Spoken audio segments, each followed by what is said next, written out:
firearms. You want answers? Well, so does he. He's Alex Jones on the GCN Radio Network. And now, live from Austin, Texas, Alex Jones.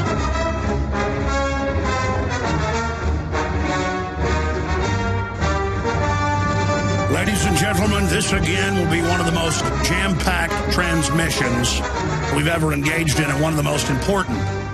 They are openly announcing at the federal and state level, and we're going to go through some of the audio clips, they want to physically ban guns and make you turn them in. We told you that was coming months ago.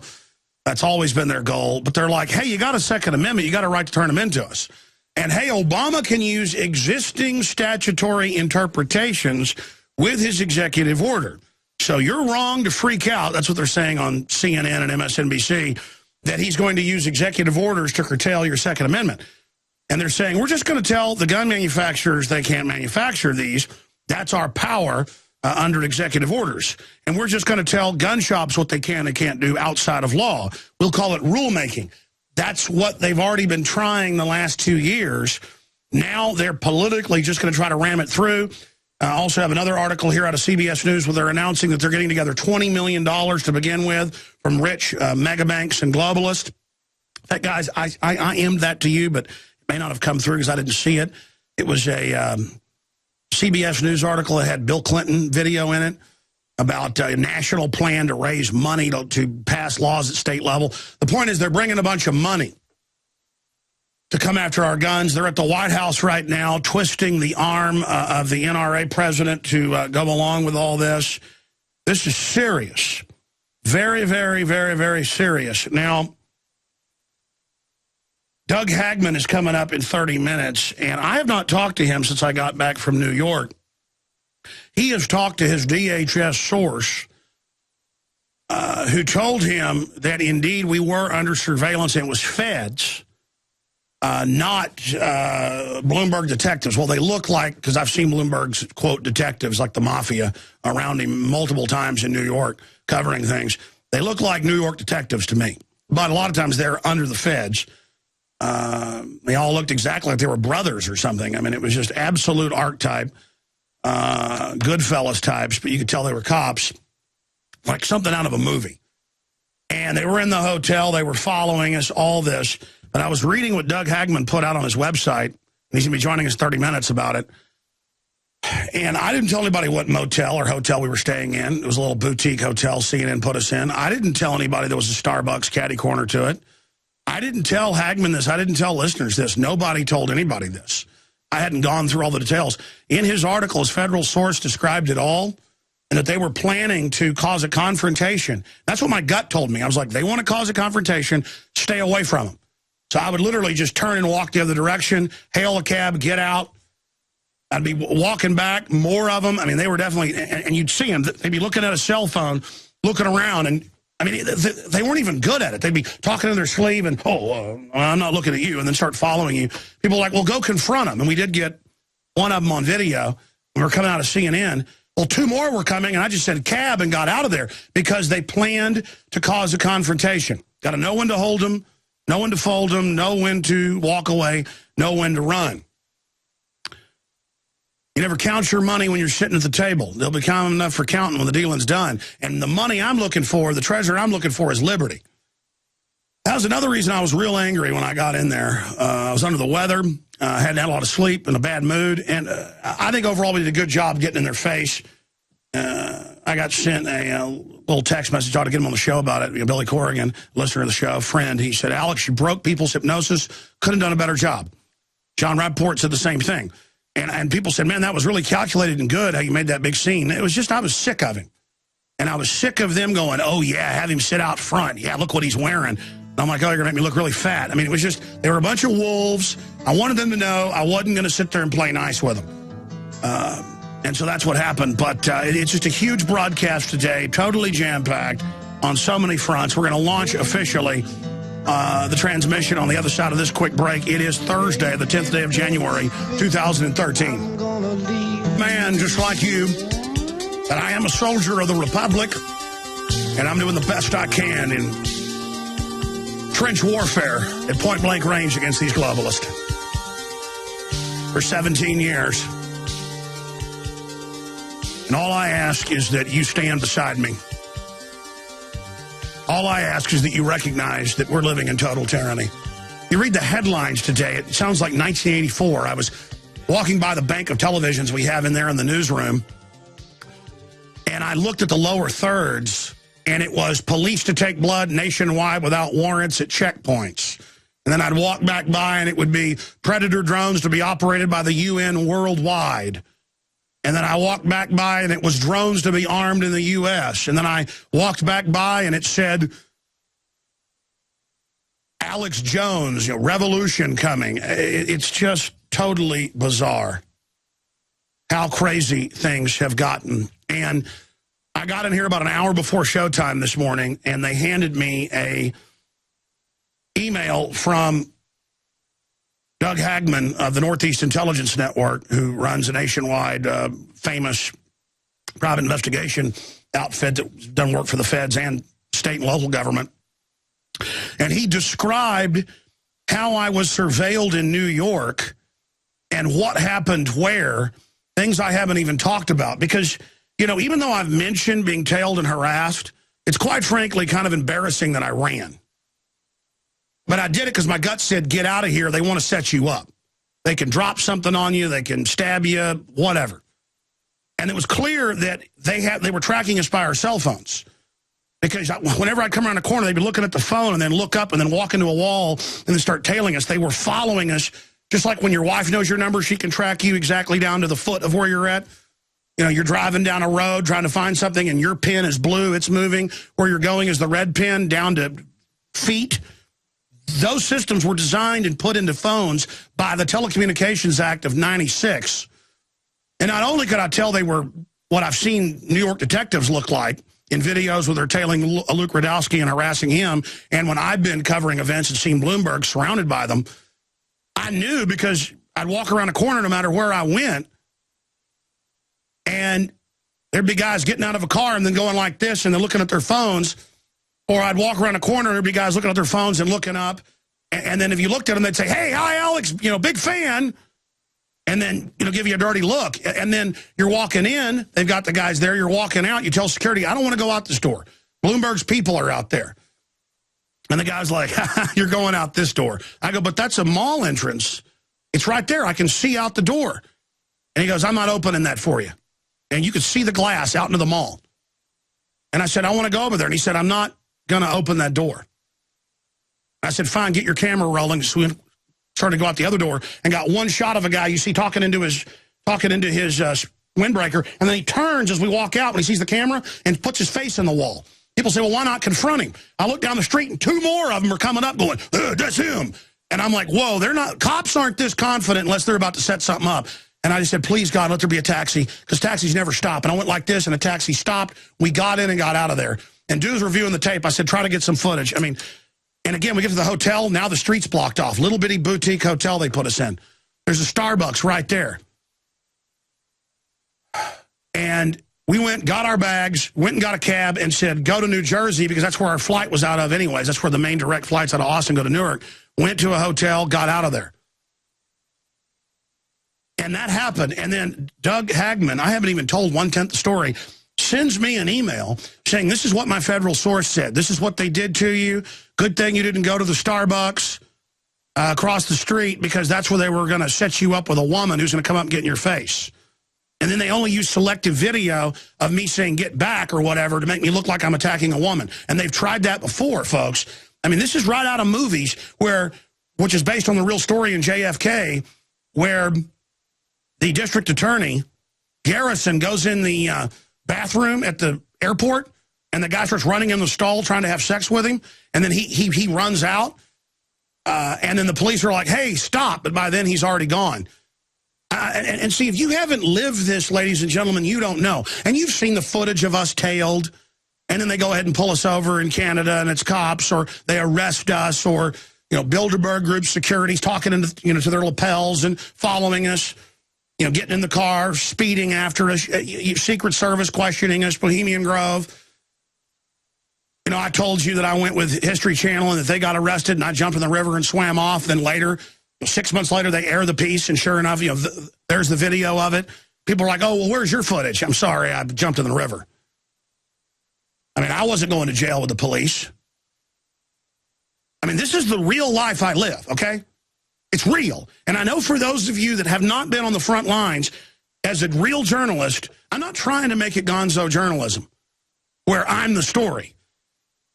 Believe me, I want nothing more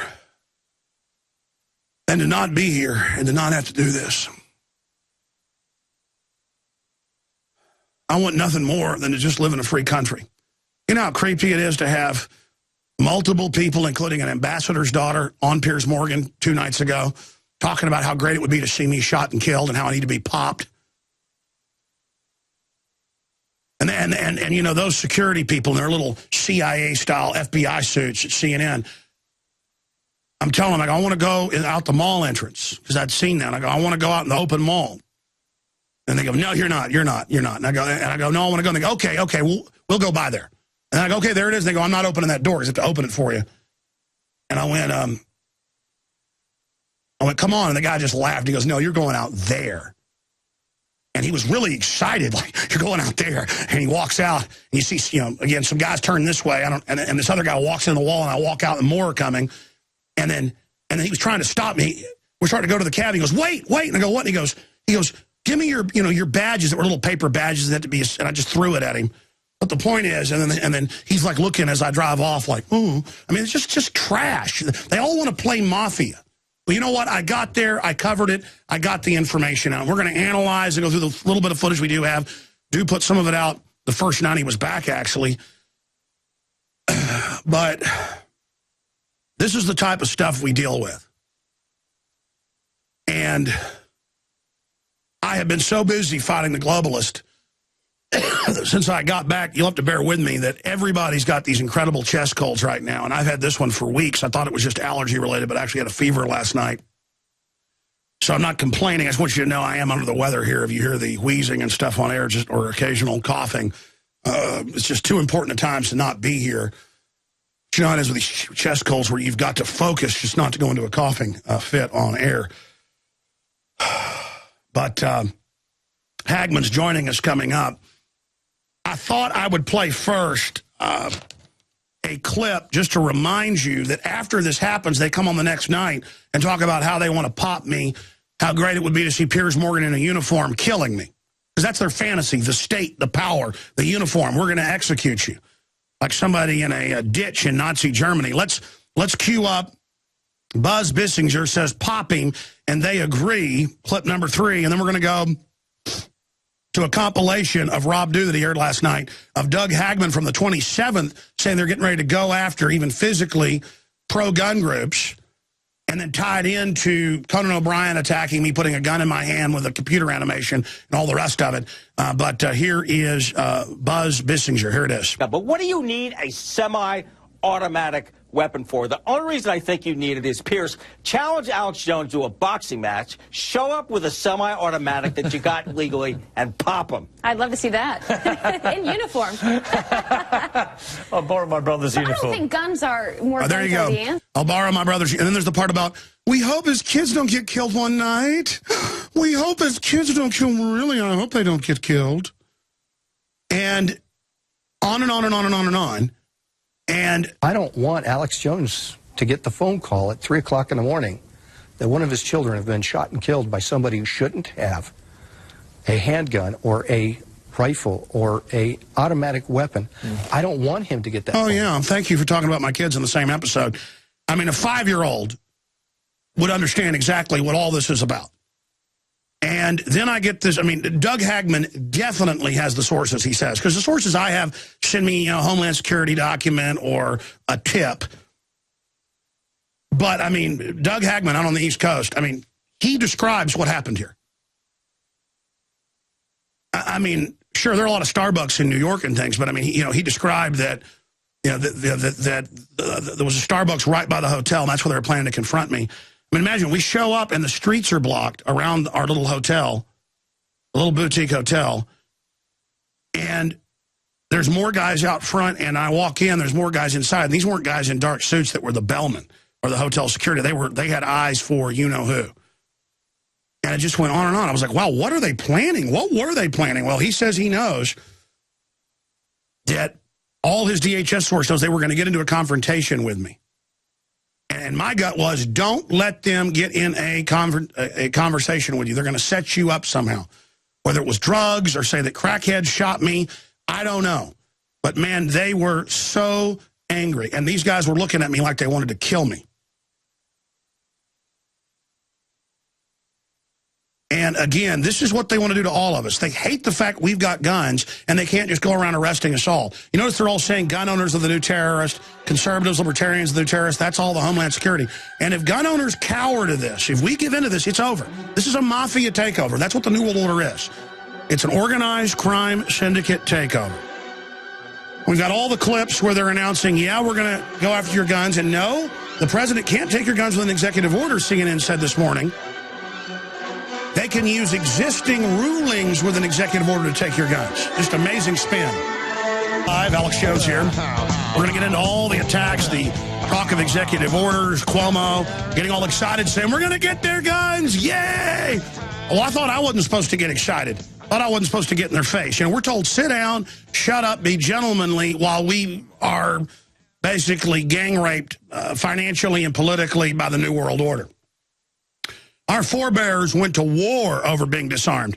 Imagine some of these ninnying mainline conservatives that are like, Alex shouldn't have gotten in his face. Well, our country wouldn't even exist if people hadn't gotten in the redcoats' face. We've gotten here by laying down and becoming comfortable with basically anything. The answer, let me tell you, have you noticed no other national TV has wanted me on, even though Piers Morgan's ratings doubled to 1 million? From 500,000, his highest ratings ever the night after I was on. Next night, 800 and something thousand. It's already dropping. You think they'd all want me on? They were crying. They were panicked. They were hyperventilating because they want to keep you in an NPR trance. Smart guy, Billy Corrigan, sent me a text message. He said, right after it, he said, you just broke the hypnosis. Best I ever saw. I didn't even intend to do that. But that's what it did. It breaks the comfort zone. It gets us up. It gets us awake. To use the Lord of the Rings analogy, like when Wormer Grimewood has got the king of Gondar, or the king of Rohan is in a trance, and he's like, I'm old, I can't fight the evil. And Gandalf breaks the spell and says, arise! And he goes, and then the weakness leaves his eyes. We need to pray to God to break this spell the globalists have put over us. That's what it is. We need a pep rally for liberty. That's why they wanted to intimidate me and set me up, because they know they're finally going from he doesn't exist to this guy has a giant audience, tens of millions. We've got to stop him. He's dangerous. Glenn Beck saying the same thing, because they all come from the same area, wanting to act like there's separation between these groups. They're factions of the same sewage line. And here is a compilation of clips from Doug Hagmann on with us, who's coming up in a minute, from the 27th, and then everything he talked about coming true with Conan O'Brien, 28th, putting a gun in my hand on the show like I was shooting him. I mean, this is the type of stuff, and you say, oh, that's funny, but it's the image it sells. Here is Hagmann talking about what was coming in the future. Here it is. My source told me pretty much exactly what their plans are and what their contingency plans are.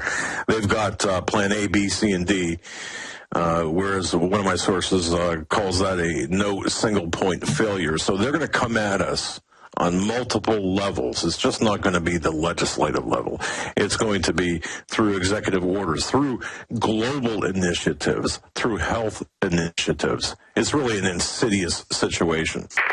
If the president is going to act, or executive orders, executive action that can be taken, we haven't decided what that is yet.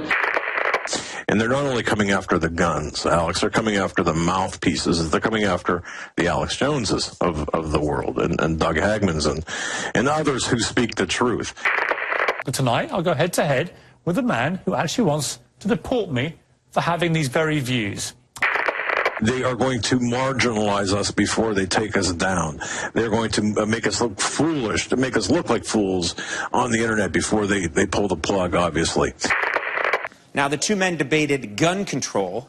I'm not 100% sure, but I think Alex was the one who took the pro-gun position. And I'm here to tell you, 1776 will commence again if you try to take off firearms. We will not relinquish them. Do you understand? Stalin took the guns. Mao took the guns.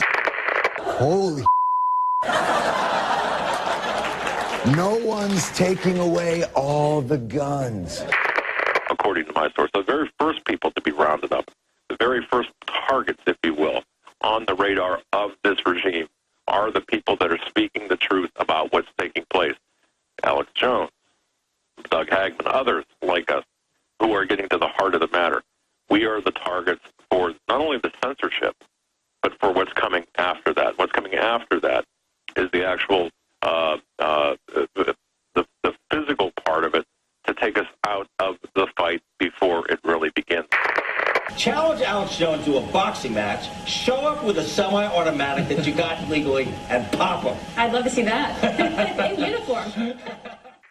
There you go. And if you're a radio listener, we were putting articles up during that Fox News. YouTube gun enthusiast shooting death spurs hunt for suspect. He owned a gun-making factory, FPS Russian. He was the guy behind it all, tied down in a chair, shot in the back of the head. Some evidence is coming out, tortured, no guns or money taken. Another top manufacturer of firearms who was going public exposing government drugging of the kids being behind it. He is dead now.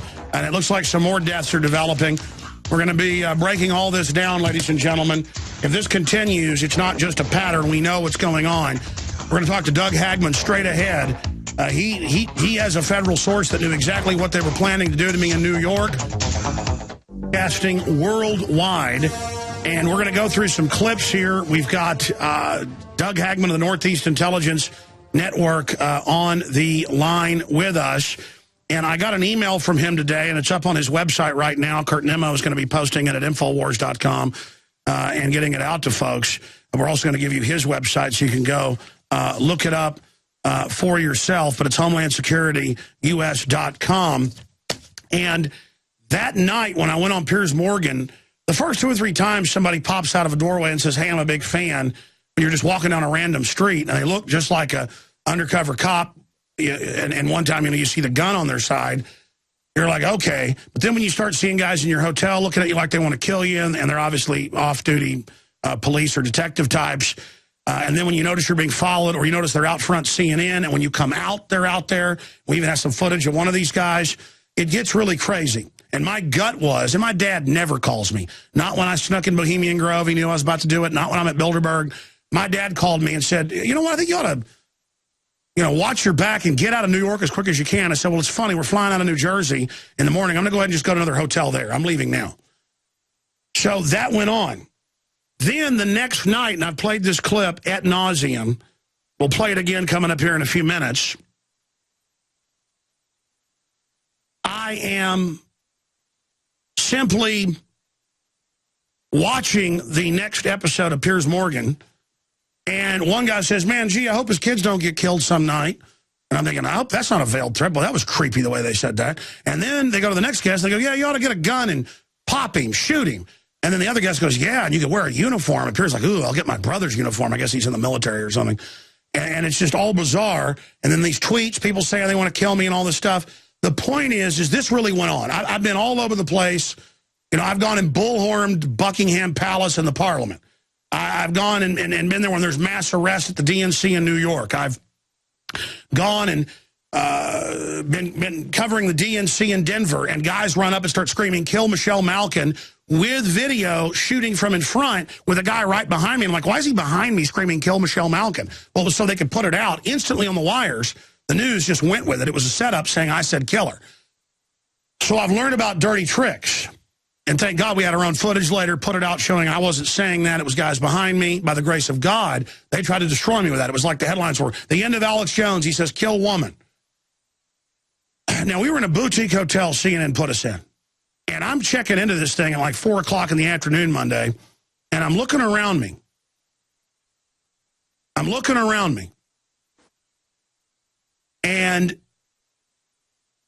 I mean, have you been to enough events and covering enough stuff, you know what detectives look like. And you know what they look like in New York City. And you know what they look like when they're undercover? They stick out like sore thumbs with windbreakers or sports jackets, and they're looking at you. You can tell they're accustomed to authority and doing whatever they want, especially in New York. And if you say something to them, they're like, "Hey, how you doing?" I mean, it's ridiculous. Or you walk out the door and they see you and start talking in their sleeve, and then turn and then walk into a wall. I mean, yeah, absolutely. In fact, if you're a TV watcher, he's going to roll some of the video of one of the guys. As we leave CNN Center, I'm like, hey, start rolling. I see one of them. Dude turns the camera on instantly. And the guy talking into his sleeve, he then goes back. I don't know if dude got it, but he starts walking into the wall. As soon as he sees the camera, he turns and walks into the wall to get away from the camera. And then there are two more guys coming up, so I hail a taxi. You can even see it. See the taxi? That taxi's pulling up with the grace of God. I hail it and get in as more guys dressed just like him. Imagine you're walking around town, and these guys come out of doorways and go, hey, Alex, how you doing? Obviously, always looking down at their cell phones. You say, well, some of them could have been listeners. Yeah, maybe 1 out of the 7 or whatever. And then, it's not on tape, but he turns, because dude starts going over to him for a second and walking into the wall. And I said, dude. I remember doing that. I said, dude, come on. And I'm like, taxi. And see, I'm looking back right there at 2 more guys coming up the street dressed just like him so they can all recognize each other. Okay? And then I look down the street and I see the taxi. I hail it. It stops. I get out of there. Unbelievable. And so you can see me right there looking back. And dude was going to confront him. And my instinct was, get out of here. Normally I'll confront. And I'm like, wait a minute. They're turf right outside. Why are they doing this? Boom. It happens. Okay. Okay, that said, Doug, I'm going to give you the floor to roll. I want you to go through the entire write-up that your source gave you, what this signifies, and I'm going to play some of the clips here. Okay? I want to play some of the clips here, but I'm going to give you the floor until we go to break in about 10 minutes. So, because if I ever start interrupting, I'll just interrupt. I want you to go through your story, because here's what happened. Sure, there are 100 Starbucks in New York or more. I was in a little boutique about 10 blocks away from there, no Starbucks around, right on the corner. We come back, the road is blocked around the hotel suddenly. There's more of these guys out there. I see people looking at me out the Starbucks, and I said, this is a setup. And dude's like, yeah, let's get out of here. I don't know what they were planning, but your guy, from everything he said, now I know you're 100% for real, because there's stuff in here I didn't tell anybody. Because, quite frankly, it sounds crazy, but I knew I had to get out of there, so I shot the video before I left the hotel, picked my bags up, and left. So Northeast Intelligence Network, law enforcement, certified, 30 years, private investigator, working with the feds, the state, you name it. Doug Hagmann, you were here with us a week and a half ago on the 27th and 28th. You said they're going to start targeting us with dirty tricks, but also physically. Now there's been prominent deaths. With the #1 gun show in the world that was pro-Second Amendment, the guy that runs it, killed execution style, others being killed. What is happening, Doug Hagmann? You have the floor. All right, Alex. Well, thank you for having me. And I got to tell you, I was quite surprised. I did catch your performance, your appearance on Piers Morgan. I had no idea where you were staying. I had no idea what your itinerary was, who you were with, or whatever. We have not talked until now. Exactly. I couldn't get a hold of you yesterday. Go ahead. Yeah, I was away yesterday, and when I had I had contacted my DHS source, the individual who had given me the information I appeared on your show with last time, and he said, "I want to tell you something that I found out. It's very disturbing, and if you could relay this to Mr. Jones and the gentleman that he was traveling with. Now, apparently, you were traveling with another individual. I don't know." My direct information from you is zero, and in terms of the situation is kind of spotty anyway. So I'm not exactly certain. Other than what he told me, he said, "Look, here's the deal." He said, "Your itinerary, Alex. Your itinerary. As soon as the wheels were down in New York, you were under surveillance, active surveillance by." To at least 2 federal agencies, one of the 2 being the Department of Homeland Security. 3-man teams of surveillance. Now, we don't know how many, or I was not told how many total agents were involved in this, but you were under active surveillance. But not only just covert surveillance, because that's normal surveillance. This was a bumper lock type surveillance. Now, I wrote a textbook on surveillance that's used in for law enforcement training as well as college courses for Homeland Security. So I understand the different types of surveillance we're talking about, but bumper lock surveillance is where you make your presence known to the subject you're following. And the words from my source were this. The instructions to the teams were bumper lock him. Make it obvious. Do whatever you can. Just make sure he knows. Handle him as a hostile. Which tells me that they wanted you to know that you were being followed, at least during part of the operation. Now, from what I sense and what I had deducted from my conversation with my source, there were a couple of different operations going on here. The first of all was the attempt to psychologically intimidate you. Now, from what I understand, and again, I don't know if you recorded it, I don't know what time, if it was live or whatever, but some of this happened before, the surveillance happened obviously before the interview as well as after the interview. But the bumper lock type of surveillance, the physical intimidation, was especially before the interview. And I suspect that would be to destabilize you, to keep you off guard. And that's what that was. But you had three-man teams, actually, three-man teams of operatives following you around. Now, the other part of this, the other side of this story, and this is something that didn't shock me, didn't really surprise me, but alerted me. And I alluded to this in our interview the last time we spoke, was you were going to be set up, Alex. That's the long and short of it. You were going to be set up. It's important that you are to know that there was a woman by a Starbucks. And again, I don't know I don't know where you were. I don't know if you passed a Starbucks or if you're in the vicinity of one. But apparently, you were to be accosted by or have some sort of physical altercation with a female in front of or near a Starbucks. Now, I know that they're prolific in New York City. I guess it wouldn't be a stretch, but nonetheless, if one was close to the studio or your hotel or whatever, I would imagine, or however if you pass by one, with the intent, Alex, to make you look, to embarrass you. In other words, and there was a video surveillance too. Let me just reinforce that.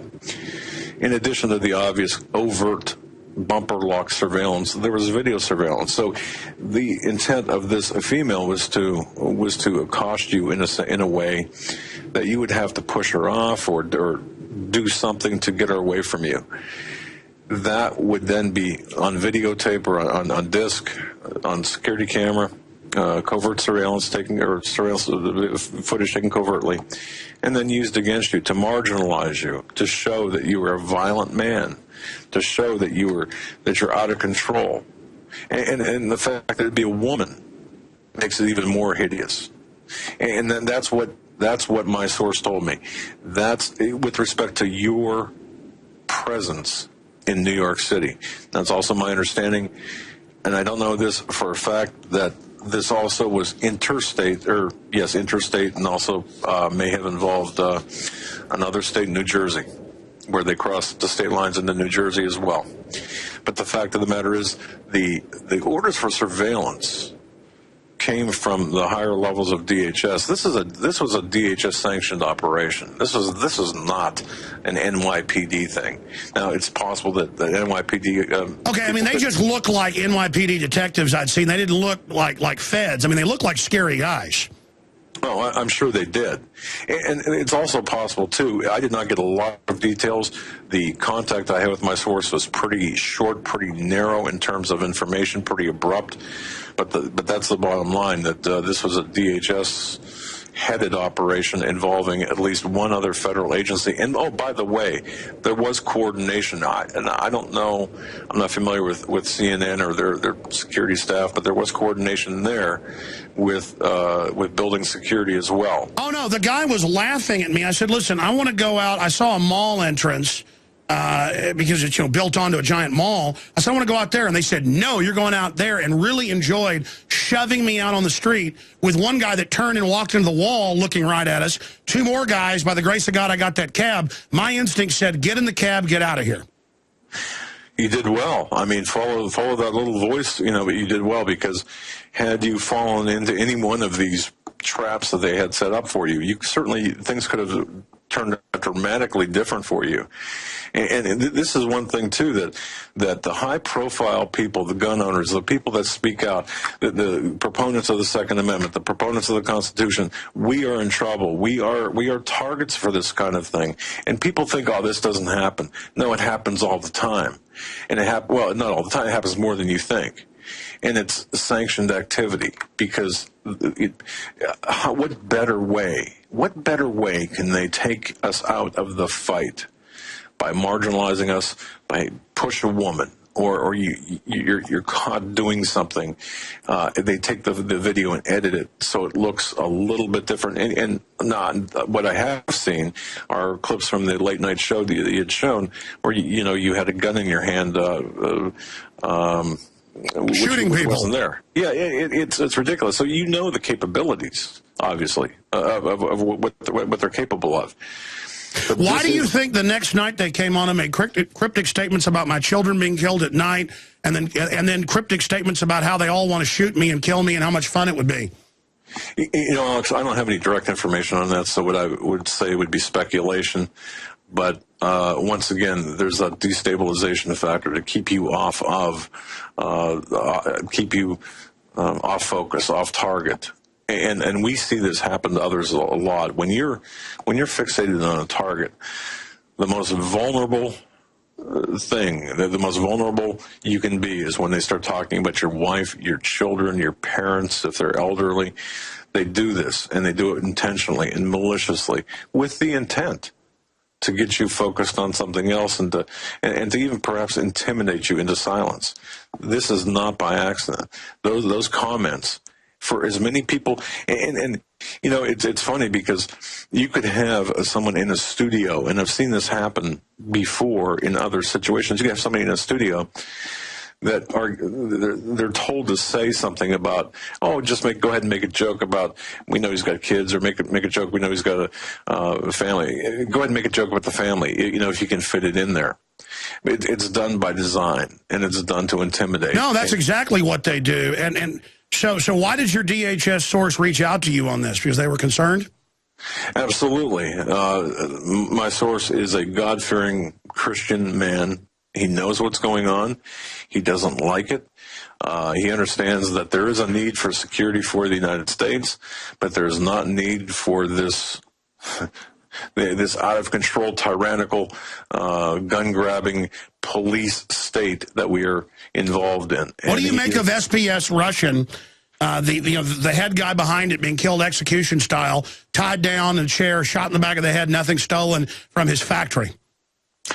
I got to tell you, Alex, the first time I heard about it was yesterday, and in fact, when I heard part of your program, I got to tell you, I'm very concerned about this. I do think, as we talked earlier about the purge, I think that there is a purge taking place, and as some of the more high-profile people, they will set examples. They will take people out. And they canceled 3 gun shows that were top shows on Discovery. Another top manufacturer died very mysteriously. I've got that article out of Military Times. I mean, this is starting to get a little crazy. If we see a couple more of these, we know it's like a Clinton death list type deal against gun owners. Because this is a globalist mafia we're dealing with. And if they can't get it legislatively, or if we won't go along with an executive order, I guess they think they're just going to start going after us. And they think that they can get away with it. The hubris behind these people is something to be reckoned with and to be recognized. But that's also indicative of their weakness as well. We have to understand that these people are psychopaths. I mean, really, they're real psychopaths. The way they think, and people might think I'm crazy, but the Luciferian satanic agenda, that mindset, folks, that's real. It is. Stay there, investigative reporter and investigator. Hi, this is... What us to do is keep on killing one another. There's another song. I saw Sheriff John Brown coming down the street with a gun in his hand. You know that song, I shot the sheriff. What was I to do? He drew on me. So we're supposed to just bend over to all this. And the American people aren't going to do that. And, I'll say this on air. I probably, in hindsight, I watched Larry Pratt last night destroy Piers Morgan. And at the end, he said, "You're not my friend," to him because he knew he'd been beaten. I wish I could do that more. And sometimes I've gone on shows and been very calm. But when you're got a chest cold, when you're angry, when you've just been messed with on the street, by detective after detective or whatever they were popping out of the dark, and you see all the just the disgustingness of it, you get angry. And you know what? We need to get out of our coma. I know a lot of limbing Americans sit there and they see somebody like me getting angry and they go, that's scary. You know what's scary is the drones in our skies and the NSA spying on us. And people don't even think I snuck into Bohemian Grove because they can't believe anything real was done. They can't believe I made films that have been seen, some of them 40, 50 million times online. I mean, I'm real. You're real. We can beat these globalists. But be honest, Doug Hagmann, about, as you said, my performance on air. I think overall, like Billy Corgan said, it shocks people out of their hypnosis. I think overall it's going to be positive because folks can say, hey, makes gun owners look like aggressive people. Folks, our founders tarred and feathered people before the revolution. Our founders killed people that tried to take their rights. I'm not calling for that. What would they think of our founders today?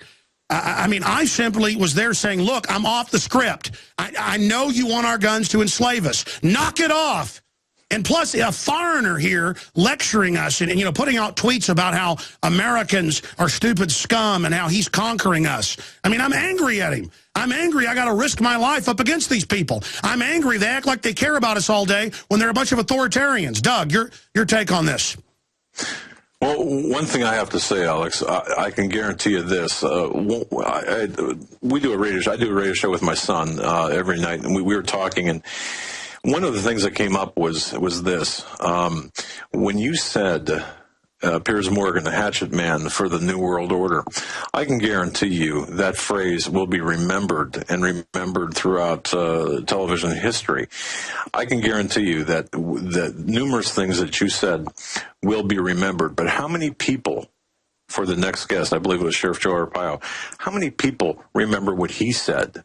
Not too many, but how many people remembered what you said? All the viewers. So was mission accomplished in that respect? I believe it was. Exactly. They were crying, fuming, melting down. He looked like he'd had his blood drained, and none of the national TVs invited me on. I mean, if I'm so discrediting, why not have me on? Sure. And you know, the anger issue. At what point, what's it going to take for Americans to get angry? I mean, we're seeing our mothers, our daughters, our aunts, our grandmothers being fondled at the airports. We're being treated like slaves. We're being physically molested. We have women, our wives. I mean, we're the men in this country. Where is the anger? It's easy to sit behind a keyboard, to develop beer muscles, virtual beer muscles behind a keyboard, Alex. It's simple for somebody to do that, sit back here and second guess anybody, second guess you, second guess me, and say, well, you know, whatever. But the bottom line is this: we need to be angry. We need to show that anger, and the anger is a righteous anger. Well, it's more than that. We're getting to the end of the line here. Yes. Okay. I mean, there's two lights at the end of the tunnel. One's a train that's going to run us over. The other's a juncture, and we got to get. I mean, I know my life's on the line. I know this stuff's real.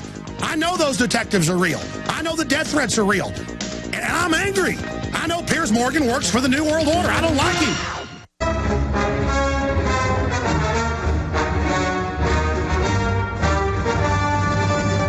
All right, we got 5 more minutes with Doug Hagmann joining us. You don't understand, ladies and gentlemen. You know, Rob Dew's like, hey, I think we're being followed by those guys. Those guys are cops. And I'm like, yeah, they've been at the hotel since the time we got here. You know, you're in a hotel checking in. You're tired. You don't feel good. You want to go lay down for an hour. And there's guys, obviously police, looking at you. You're just like, oh, hopefully they're just in here for some reason. Then you notice they're, you know, talking into their sleeves because they all get into secret. Just a note to people that ever want to be, you know, quote, spies. The really good ones are like old ladies and stuff and aren't sitting there talking into their sports jackets. I mean, it's so ridiculous. They all get into these movies. They think they're 007 or something. That's not how the real world works. I'm an agent of the Republic. I'm a vestigial leftover of Americana, just there desperately in my own ham-fisted way trying to fight these people. And look, man, I don't do the best job a lot of days. I told you that. You can analyze it, either say it was a great victory or a great defeat. All I know is I'm stumbling into the arena, man, after a lot of hard battles, already exhausted. I mean, I'm like a quarterback that's, you know, been in 12 games in a row. and has got both shoulders blown and my knees blown, and I'm there getting run over, and people are like, look at him down on the field stumbling around. Hey, man, there's a war going on. That's all I can tell you. And, you know, I think the course is to get upset and get in their face, and that's what scares the system so much. They'll try to spin getting upset as bad, and it is bad to some people out there that have been lemmingized.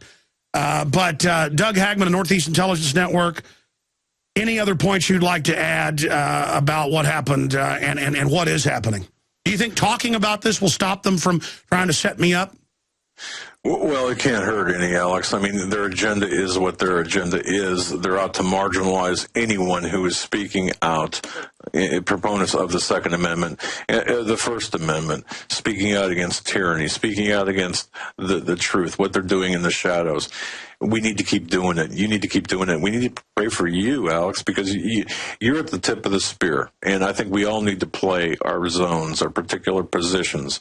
But, you know, you can only last so long out there at the tip of the spear by yourself. You need reinforcements. We need to back you up. We need to back each other up. We have to realize that we're all in this together.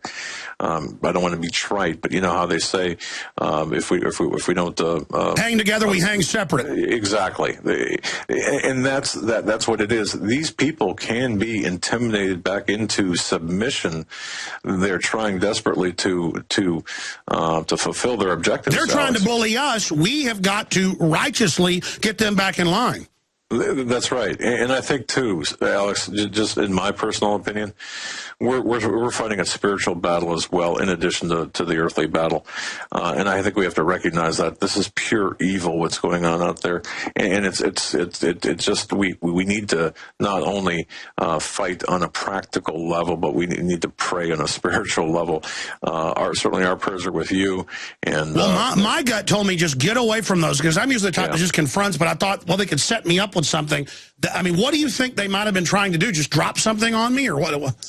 I really think the issue at the Starbucks, again, I don't know the geography where you were, if there was one around you. There was a Starbucks right on the corner, and they blocked the streets off around the hotel, and there were guys watching when we even came up. Well, that bothers me the most, because I think that whatever they had planned involved getting you on videotape, perhaps shoving, like I said, shoving a woman, or it would have appeared that you were bullying a woman, and that bothers me, because if they can set you up in that fashion, they can set anyone up. They did that with Michelle Malkin. Yes. Well, yes. Yes. They had guys, because I wasn't as sophisticated even 5 years ago at the DNC. Like, why are these guys standing behind me screaming? And they were... I remember that. We caught them on, we got the tape going, kill Michelle Malkin, and then they left with her. Yeah. We need to be aware of our surroundings all the time. You need to be extra special, careful. No, I'm going to have to go the security route now. That's it. I mean, it's obvious. Doug, thank you so much. Gerald Celente coming up. Thank you, Doug. We'll check in with you more soon. All right, sir. God bless you.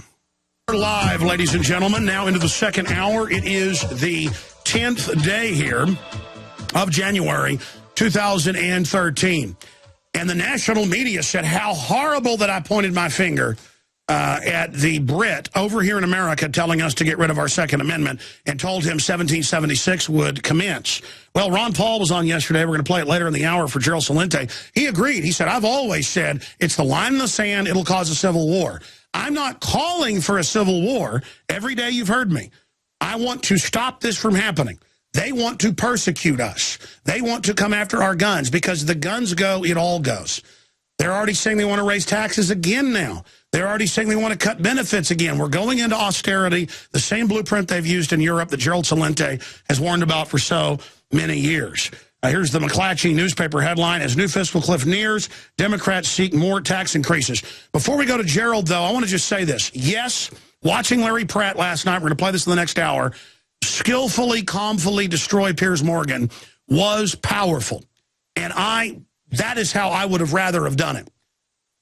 But I get angry sometimes, and we will make a lot of lemonade out of the lemons. But I don't even think it was lemons to begin with. That's how they try to spin it. Notice they're not inviting me on other shows, national TV shows. They were freaked out because they knew that was going to make big news and get people out of their coma. As a lot of top media people I've talked to, on record, off record, they said, no, that was history-making. because it shocked Americans out of their daze. At first, it's uncomfortable to somebody under hypnosis, though, to be shocked out of it. And that's what we got. A lot of people were negative up front, but now it's getting more and more positive. That said, I'm always the person to second-guess myself. It is what it is. But I could have gotten to more points. I probably went too far yelling at him into the second segment. Should have done less of that. But it doesn't matter. They're going to misrepresent no matter what. The point is, we're in a coma. When are we going to get angry? That's why I love when Gerald Celente comes on. You know, he gets angry sometimes. Cuomo's all angry in this new speech we're going to play. Going, we got to get these guns. They're hurting the kids. Get them. Everybody's like, yeah. Or they're like, oh, don't raise your voice. That's so animalistic. They want us to sit down and shut up. I think we've been way too meek. Did I go too far? Maybe. But the point is, they're demonizing gun owners one way or the other. I want to play this clip of them talking about how I need to be shot, and then the other guest and the host talk about dressing up in a uniform to do it, like it's okay when the state does it. Here's that clip. Yeah, but what do you need a semi-automatic weapon for? The only reason I think you need it is, Pierce, challenge Alex Jones to a boxing match, show up with a semi-automatic that you got legally, and pop him. I'd love to see that. In uniform. I'll borrow my brother's. There you go. And he says he'll borrow his brother's uniform. Pierce agrees. Again, if I or Gerald Celente or Ron Paul said anything remotely close to let's kill somebody with a rifle, it would be like it was the end of the world. And then with other people, I mean, folks get arrested all the time for joking around about bars. Hey, I ought to shoot that guy, blah, blah, blah. Yeah, Bob, let's do it. Hey, I'll help you. I'll get the bullets. Conspiracy to commit murder. Boom. People are like, we were just joking. Doesn't matter, grand jury just indicted you. These people are on TV knowing nuts are out there. They know when they hype up these school shootings where they victim disarm, it advertises that's a place to go. And so I got into all of that, probably overcompensating because I was under the weather. Never had, I thought it was an allergy, but I actually had a fever last night, so I've had a chest cold. But the point is that it was so disgusting, I blew up. Now, Gerald wants to get into a bunch of economics today and a bunch of other big issues that are happening, but I want to get his take on this. And, of course, the news website that you've absolutely got to visit over there is trendsresearch.com. That's trendsresearch.com. Gerald Celente is an American trends forecaster, publisher of the Trends Journal, business consultant and author who's made a lot of incredibly accurate predictions, not just about events, but major trends. And he's been on every major television news show you can imagine in the world. Trendsresearch.com. Subscribe today. Okay, Gerald, break down your take, if you want, on the overall open assault on the Second Amendment and how it ties into everything else. And your take on what happened with Piers Morgan. Well, first of all, I want to say, and I want to make this 100% clear, I am 100% behind Alex Jones on his stand against the government imposing any more legislation, rules, or regulations to take our guns away from us. I am totally opposed to what they are doing, and I totally support your belief in what you're doing to protect our rights. So I want to make that really clear. And as I look at this issue and as it evolves and devolves, the politicians are doing nothing more than using this for political capital. These are a bunch of inepts and incompetents that have failed at everything that they do. Now, all of a sudden, the fiscal cliff is out of the news, and the official jerks who have been officially incapable of doing anything to solve the major problems are now grabbing on this gun control issue. And as you pointed out, they're all shooting off their fat mouths, coming up with their solutions on how to solve the problem. As I look at the problem, this is what I see. 300 million guns out there. What are you going to control? It'll be as ineffective as prohibition. It will be as ineffective as the war on drugs. And it will be costly to everyone, and in the not only financially, but raping us more of our rights from us, which they love to do. They are the D.C. gang, the greatest rapers of human rights in the history of the United States. They love to rape us. So they're going to be totally ineffective. Number two, as you well know, and I know that you have the facts down on guns and who uses them and where they come from better than virtually anybody out there. And as you well know, Alex, most of the crimes that are committed using guns are committed by the criminals, the gangbangers, and the other slime out there in society. And where did those guns come from? No. They didn't come from mommy or daddy's closet where they weren't locked up. Those are unregistered guns. Those are black market guns. Hey, maybe they're even the guns from Fast and Furious. Who knows? So then the other issue becomes there is no argument for them to be imposing more rules that are not going to work. So I support your strong stand on we the people should be able to protect ourselves. And as you pointed out, and you showed those little weenies, I love that guy Dershowitz on there. You know, if I was around Alex Jones, and I would be afraid that he would come after me with a gun. Hey, take it easy, Alan boy. If Alex Jones came after you with a feather duster, that would have knocked you over. So these little guys, these little boys out there that are telling us what we should do to protect ourselves, they're way off. Absolutely. I want to get your next take on that. We've got breaking news, Gerald, and this continues. There's a lot of evidence this could be provocateur. Shooting outside Bakersfield, California, where we have a 50,000-watt affiliate. California school shooting, 2 reportedly shot at Taft Union High School near Bakersfield. At least 2 people were shot. That's how Sandy Hook started, was 2. At Taft Union High School in Kent County, California, this morning, as the suspected shooter has been taken into custody, according to local media reports. Let's pray to God nobody dies. Let's pray to God. It's time to arm these schools now, folks. They're advertising the middle. ABC News in Bakersfield said the incident happened at 9 a.m. That's just minutes ago, their time.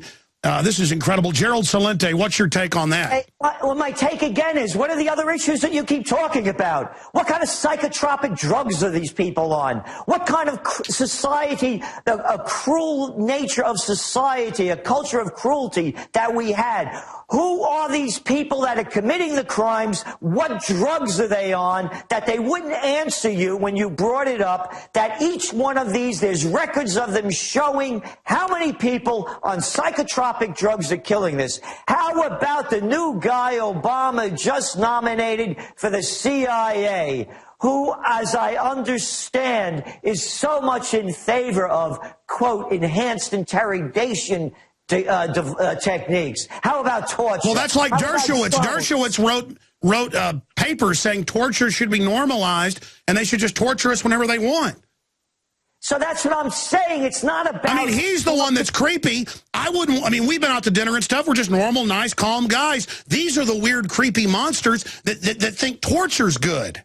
Exactly. So what I'm saying is whatever happened just now is another American tragedy, but it has to do with the entire culture of cruelty. Oh, no, you watch all those violent video games? No, it's not going to affect... Cruelty to animals. People are into that now. That's like chic. Exactly. So what I'm saying is, no, they're not going to affect everybody violent, but people on the edge that become overconsumed with them. Again, the drugs. No one is talking about the psychotropic drugs. This is not a gun control issue. It's a mind control issue. And the minds of Americans, pick up the paper today. Go look at the last study that just came out. It has nothing to do with this, but everything to do with it. Gerald Celente, we got to go to break. We'll come back and talk more about this in the economy, trendsresearch.com. And you can get their quarterly magazine that is an absolute must-read for everybody right there at Trends Research. Looking back on 2000. Basically, these school shootings just started. right as Obama isn't facing re-election, right as he says he'll use executive orders. And if you look at the shootings out in Aurora, definitely had government involvement. The guy was paid under a DARPA program that was in mind control, and that's back of the paper. I mean, you can't make this up. I mean, Operation Northwoods, U.S. government called for staging shootings in movie theaters and on the streets to blame their political enemies. Operation Gladio, declassified. Our government did it all over Europe. We know about it because the Italian government declassified. They worked with NATO and the U.S. government shooting up schools and things to blame political groups they didn't like. It happened in every major European country. They're running Gladio, in my historical researched opinion. And now, if this isn't gang-related in Bakersfield, and my God, they could start announcing dozens of dead, just like last time where they said it was 1 or 2, and then it was, 2 shot right now. I pray to God this isn't. But either way, it's they're hyping it, they're advertising, school shooting, school shooting, school shooting, school shooting. They know with copycats that when they do TV shows about young girls cutting themselves, suddenly more girls cut themselves, and then more cut themselves, and then more. When they did death education in public schools starting in 1990, suicide increased. Teaching 10 and 11 and 12-year-olds how to commit suicide, they never even thought of that. It's like an option. You see, when they started advertising death by cop, people started going out and pulling more guns on cops to get killed. It's called advertising. If people ran $1 million of advertising on a local TV station saying it's fun to go to the corner of Washington and Liberty and beat yourself in the head with a hammer, there would be people that went to that corner and beat themselves in the head with a hammer. There are some people that suggestible. Most of us aren't like that. When somebody jumps off a major building, the police always station people there for the next 3 days because somebody always shows up. And the police in the old days would call up the media and say, please stop reporting on this. When we had real terrorism in the 60s and 70s, they had policies where they did not report on it at one time. Because when you report on it, it causes more of it. Gerald, I know I'm ranting and I've got you on here to talk. We're going to play some clips coming up of Ron Paul and move into other issues that are very important. But, I mean, the way they're hyping school shootings as just as an epidemic, it's going to cause copycats to go in there and do this. They know exactly what they're doing. I mean, I went and took a few courses in media theory at a community college, and they talked about this. I mean, certainly the masters running the media know what they're doing. I agree with you 100%. It's advertising. And if this was buried on the back pages of the New York Times, these incidents, rather than promoting them, they would have a very different impact. For example, they just killed, quote, 10 militants over there in Pakistan. That's not a front page story. It's a tiny little thing. If it was a front page story, Obama sends more drones to kill people that have been tried, never went to court, never were charged with anything against the Geneva Conventions, and kept doing it over and over again. It would become news. So I agree with you. As we were going out of the break, and I'm talking about what's happening to the country on a broader level and the breakdown of the culture and all of these people on psychotropic drugs, new study just came out. America, USA, we're number one. Guess what? New study just came out. We're in infant mortality. Yeah, we're near number one. And narcissism. Narcissism, oh yeah, but the other one was, out of the top 17 nations, we rank last in longevity, and we're ranking last in as far as people being healthy of mind and body.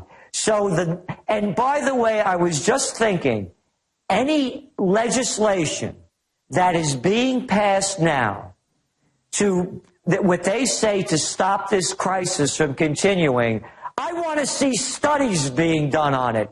I want to see studies being done that what they're proposing is in fact going to work, rather than them stealing my money, hiring a bunch of their flunky friends to make money on these new programs. Hey, remember that one they used to have in front of all the schools? Dare. Oh, yeah, that'll keep kids away with drugs. Who are the people making money behind that?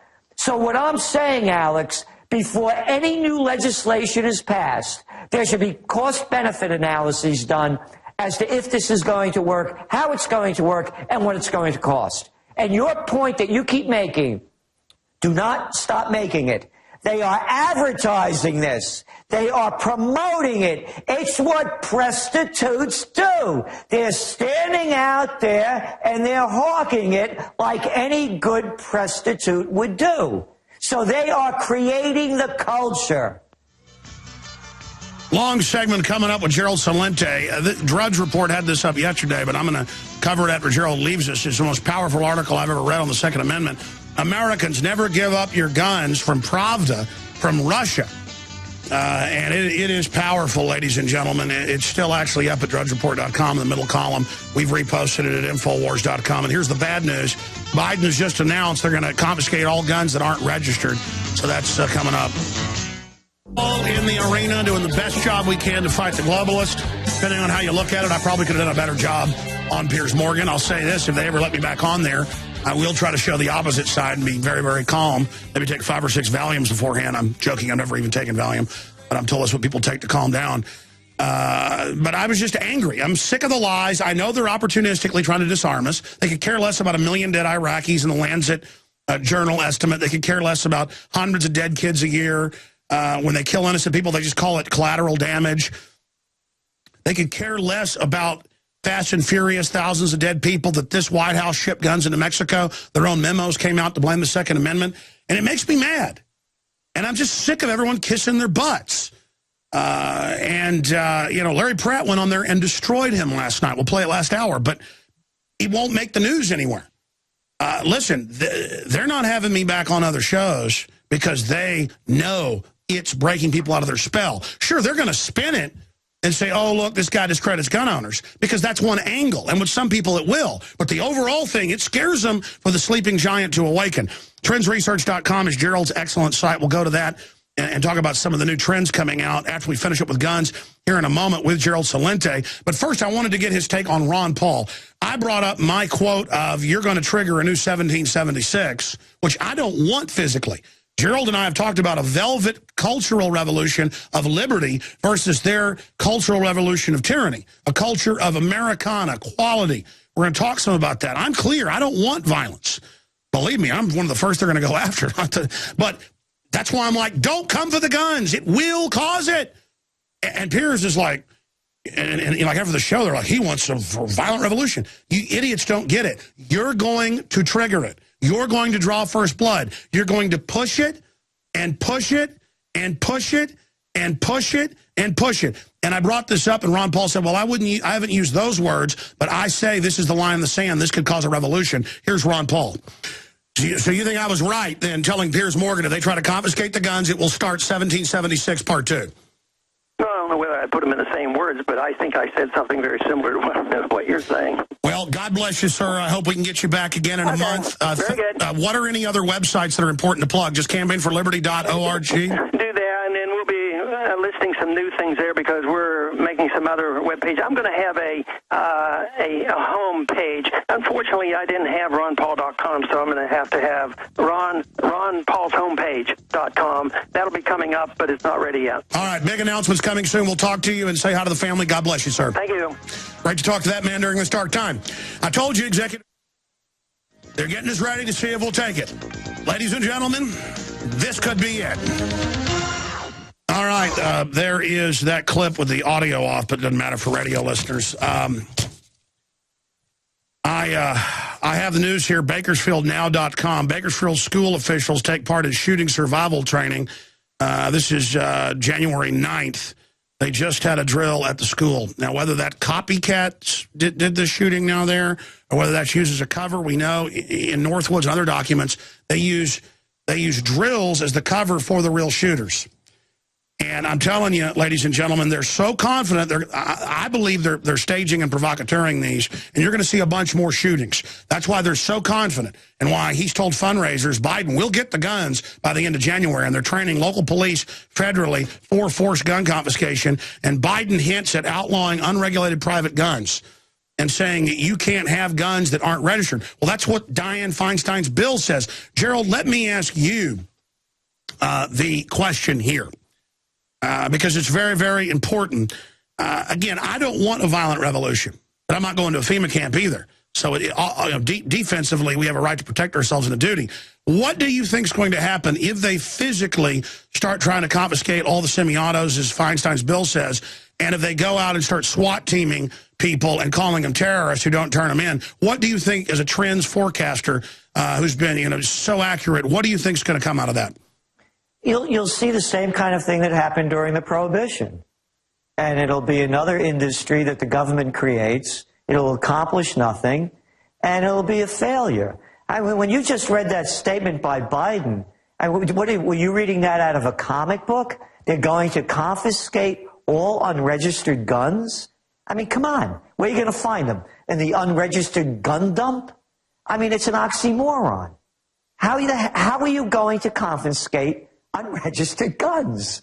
They're losers. Everything they turn to failure. And going back for a moment, by the way, on two things. One on the Piers Morgan show about the revolution.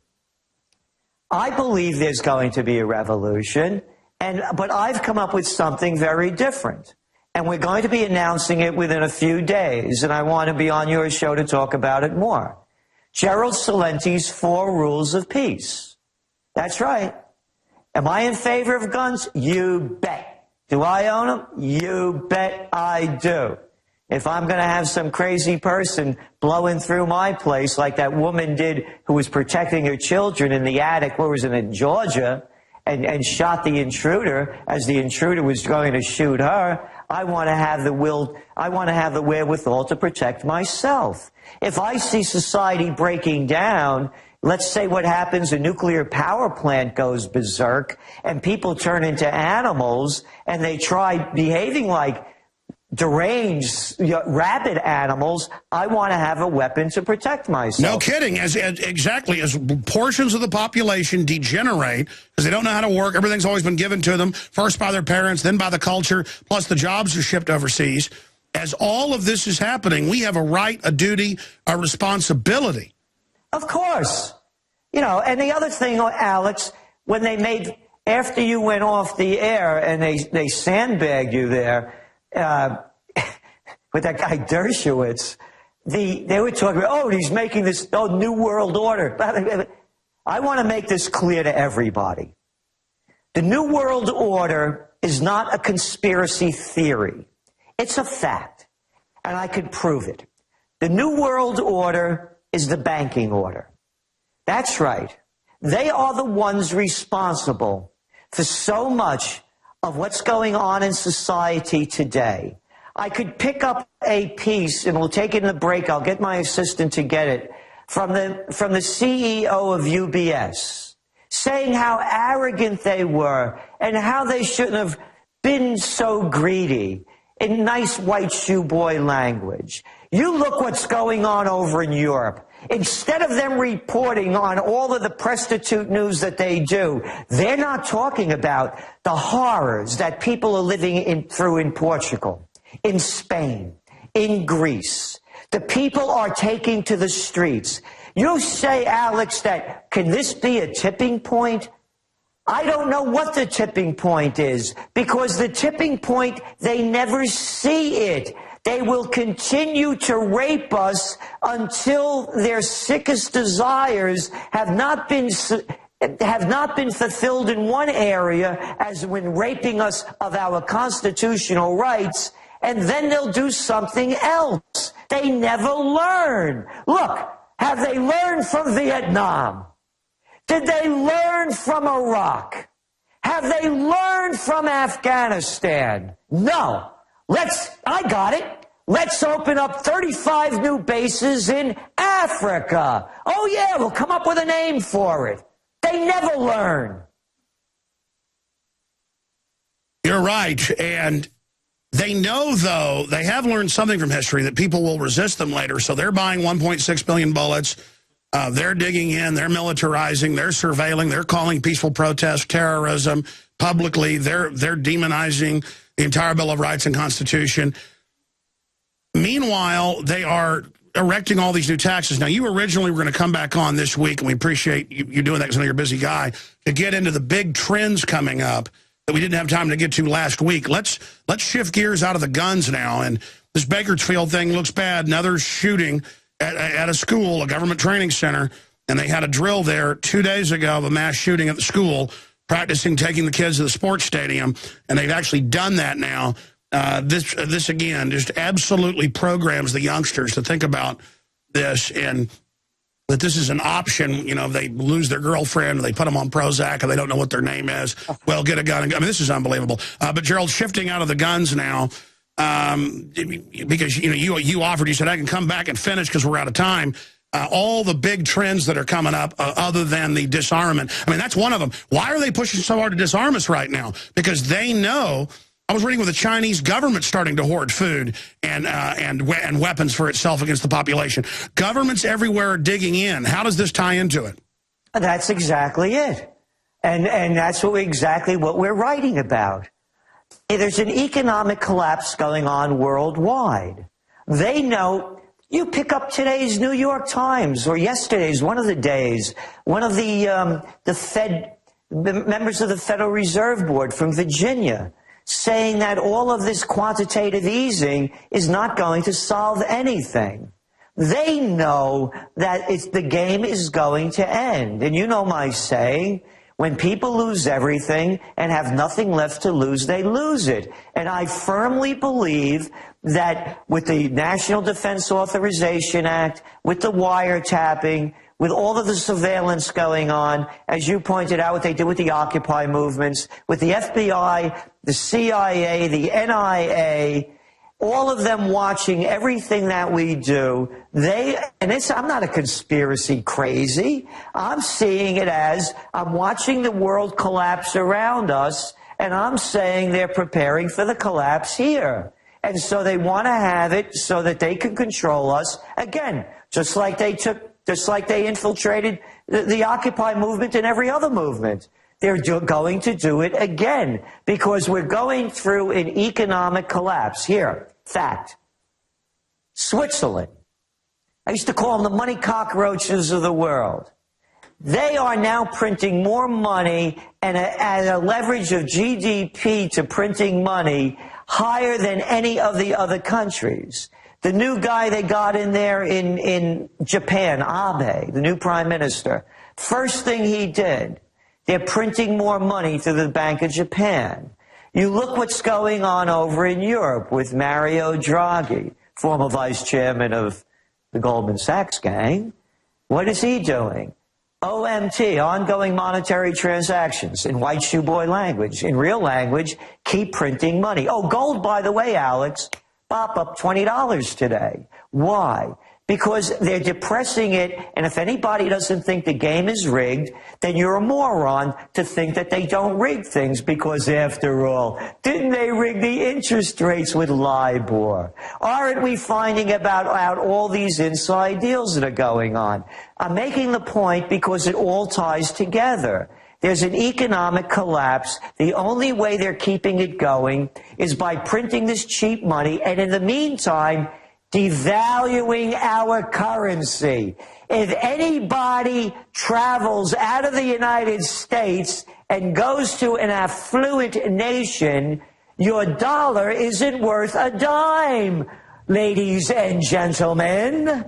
So what's going on is that this is part of the greater collapse. And then you start putting the other pieces together. Hey, drought conditions going on. Can't bring barges down the Mississippi. Food prices going up. Oh, shortages. Hey, over there in Brazil, big problem. Can't get any hydroelectricity. Why not? Things are drying up. Don't have the water. So you keep putting this all together. The government, the nation, is too big to operate from a central location. What I would like to see as part of the next revolution is secession. I don't want a gang of 535 telling 315 million people what to do. I don't want a guy like Biden or Boner. I don't want a person like Reid or McConnell. I don't want these losers who have created nothing but misery and hardship for all of us, except their friends, to keep destroying the nation. And when you look at the Bill of Rights, and when you listen to our founding fathers, this is the time for me for one of the big trends that we're writing about, the secession progression. You notice how they pushed that out of the news? You notice how over 1 million people signed up for it? And no one's talking about it, but it's going on in Spain, it's going on in Italy, it's going on in Scotland, it's going on over 200 countries around the world. The nation is too broken to fix, and it's too big to be operated by a mafia, a Republican and Democratic crime family. You can't reform criminals. No, you don't reform the mafia. We need a new system, and that's what I'm going for. By the way, last week, they had kicked them out. They had indicted some of them. Remember 3-4 years ago, we were told Iceland's bankrupt. The 400,000 people of the country who are some of the wealthiest per capita in the world, they now are all bankrupted. And then it was reported by Reuters and others, just amazing information last week, that they actually arrested them. Now, at first we were told all the debt was the Icelandic people's. It was something like $50 billion. Then they said, okay, it's only $10 million, please pay it. Turned out 90+% was not even their own national debt. Right. It wasn't even their own socialism, which it wasn't. It was foreign British bank debt that their criminal government had signed them on to. They protested and refused the system and sabotaged it any way they could and went on strikes for a year until they took the government over, they stormed the banks, and then now they've arrested the people and they're going to prison. And the bankers are trying to do dirty tricks to them now. But the point is, at first England said, we're not going to let flights out of Iceland come here saying you're illegal. We're going to seize your citizens' bank accounts because a lot of Icelanders use British banks. So they just countersued them. The mafia of the British cartel, the biggest in the world, tried to say our debt is your debt, and the Icelanders said you can literally go to Hades. These nice, well-mannered folks actually reverted back to being Vikings. What, can't we follow the Icelandic model? Isn't it the way out? Isn't that the key? Absolutely. Again, that is, you're going to be receiving the Trends Journal next week. Another great trend we have is the Great Awakening. There was a great awakening in this country prior to the Revolution. You read it in the works of Thomas Paine. Part of the Great Awakening, first it began as a religious revival, and people realized that their salvation was in their own hands. It wasn't from a hierarchy of a Church of England or anybody else. That you're responsible creating your own destiny, and you leave this life in the way that you choose to leave it by the deeds that you do on earth. That was the awakening. It then became a second part of it. Just as no longer genuflecting to the head of the Church. Hold on, this is key. We're going to come back and get into this. That's right. And that's why they're setting up all this tyranny worldwide, as Brzezinski wrote in his new book. They know the global awakening is happening. Gerald Celente predicted it 6 years ago. Brzezinski confirmed it this year. We'll be back.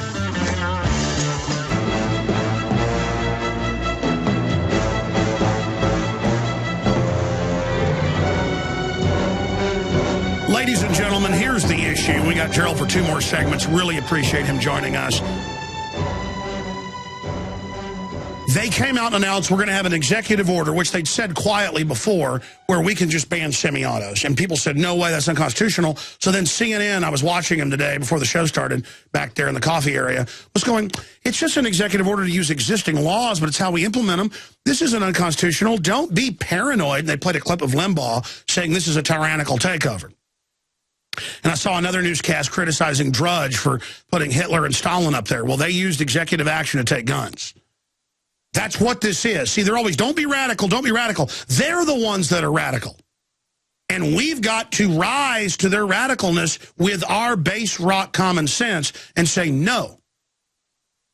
Now, Gerald Celente is covering something here of the utmost importance, and it is so important for you to support Infowars.com, to buy the books, the videos, the magazines, the ProPure water filters that blow the competition away, fluoride filters, all of it, InfoWarsShop.com. I haven't even plugged that today. To go there, to buy the Pro Gun T-shirts, the Infowars T-shirts, to meet like-minded people. to go to trendsresearch.com and subscribe there as well, because even if you think you know all this, this is the type of magazine, color magazine, with great graphics and everything that you want to give people, executives, teachers, preachers, police chiefs, that can really wake them up. You can also sign up for the free trends alerts there at trendsresearch.com. But now is the time to support those of us. And that's why I wish Glenn Beck wasn't attacking me and folks, because I want to work with everybody, okay, who wants basic liberty. Left, right, center, libertarian. If you want basic Bill of Rights and Constitution, and if you realize we've been hijacked by foreign megabanks, I'm your friend. I want to work with everybody. None of us are perfect. All of us can be armchair quarterbacks. But we better financially support Infowars.com. We better support Gerald Celente and his Trends Research. You better spread the word about these broadcasts in the local AM and FMs, because they won't always be here if you don't support. Now is the time. Gerald, get back into your Great Awakening. Yes, and then after the religious part, that people understood that their salvation was in their own hands, in their own mind and spirit, then it became as well, we're not going to genuflect to the crown either. These people do not have a royal bloodline. They have not been ordained by God to rule us. And that's the works of the Thomas Paines and others. That the people revolted against the tyranny of the nobility. Well, guess what, Alex? It's the Great Awakening 2.0. They don't ride around in their coaches and knock everybody over like they used to when the royalty arrived. Now they have their SUVs, their motorcades. They close down the airspace, close down the highways. Every one of these creeps, now they have their jumbo jets. That's their new coaches, and they salute to the serfs down below. They wave. It's a new royalty. It's the royalty that Mark Twain so despised. It's the royalty that Jefferson wrote in his letters, how disgusting and how deranged and immoral they were when he was over in Europe. We have a new royalty. They are our senators. They are our congressmen, and our kings and queens have become the presidents and prime ministers who, by royal edict, our executive order, will tell the rest of us serfs what to do and how we should obey them, because if we don't, they have the goon squads to make sure that they do. Unbelievable. Stay there. Final segment with Gerald Celente. Appreciate him joining us today. We're going to come back and go through a blitzkrieg of news, clips, and then some calls.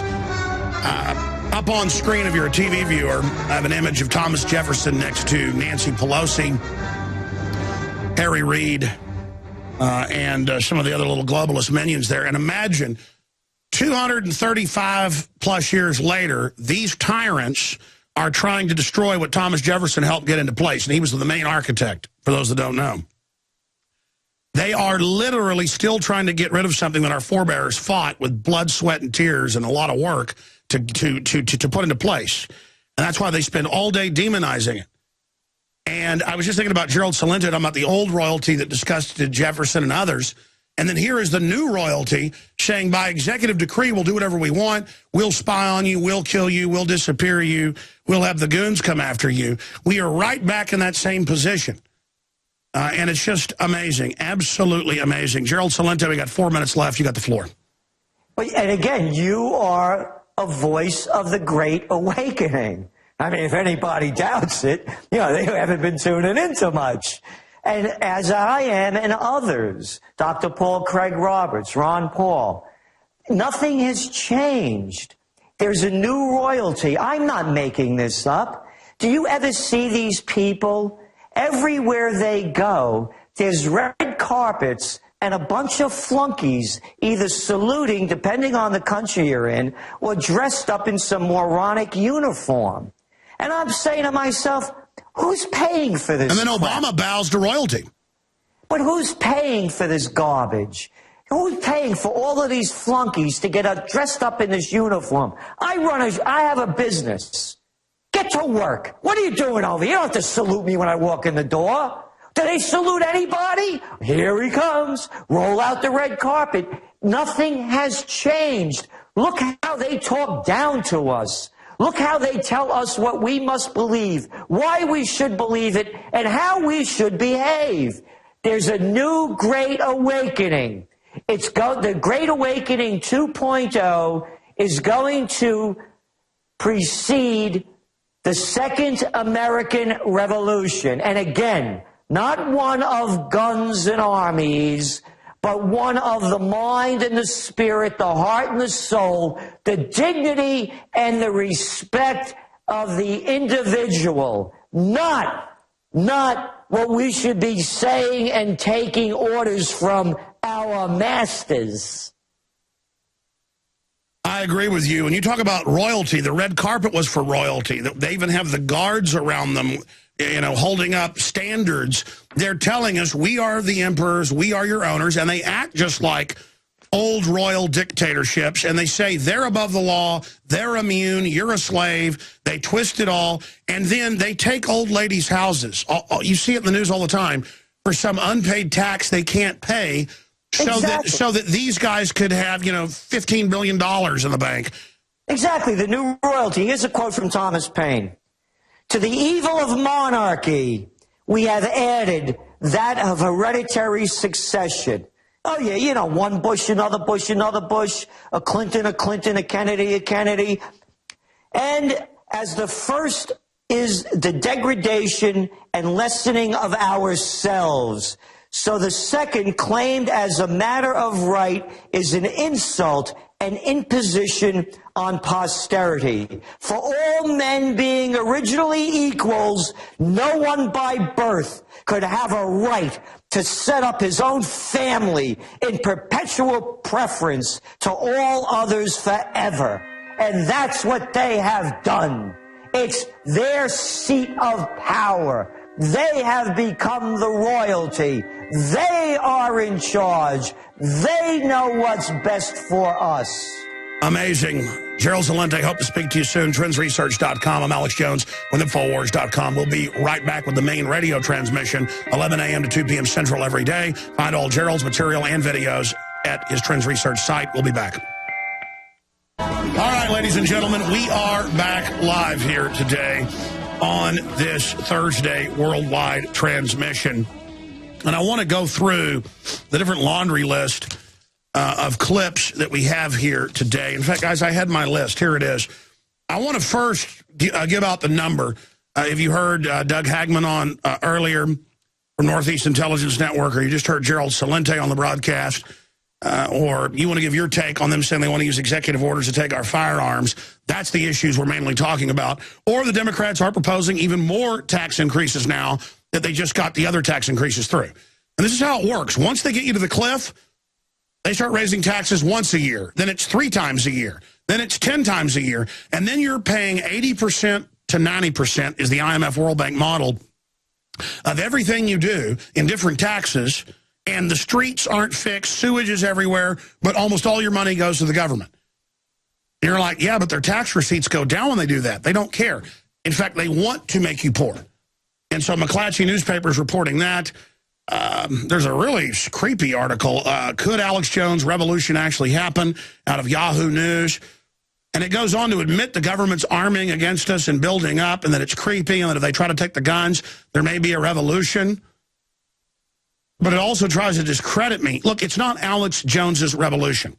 I know a few months ago I said, get ready, this is it, they're coming after us. They're saying they're going to use executive orders to take all our liberties.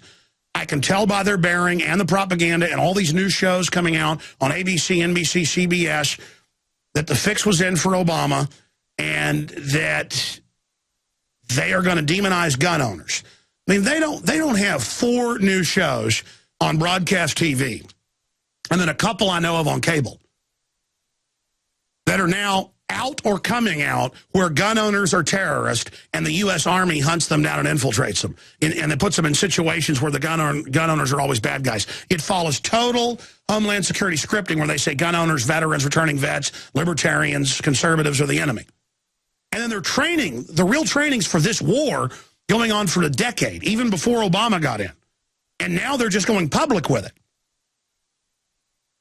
And so, I mean, you'd be a fool if you didn't know they're not spending, let's be conservative, 50, 60 billion a year for this domestic takeover and buying 1.6 billion bullets and deploying armored vehicles in every area and creating dissident lists because they're not going to come after us. They're going to hammer down. I mean, it's horrible. I wish this wasn't the case.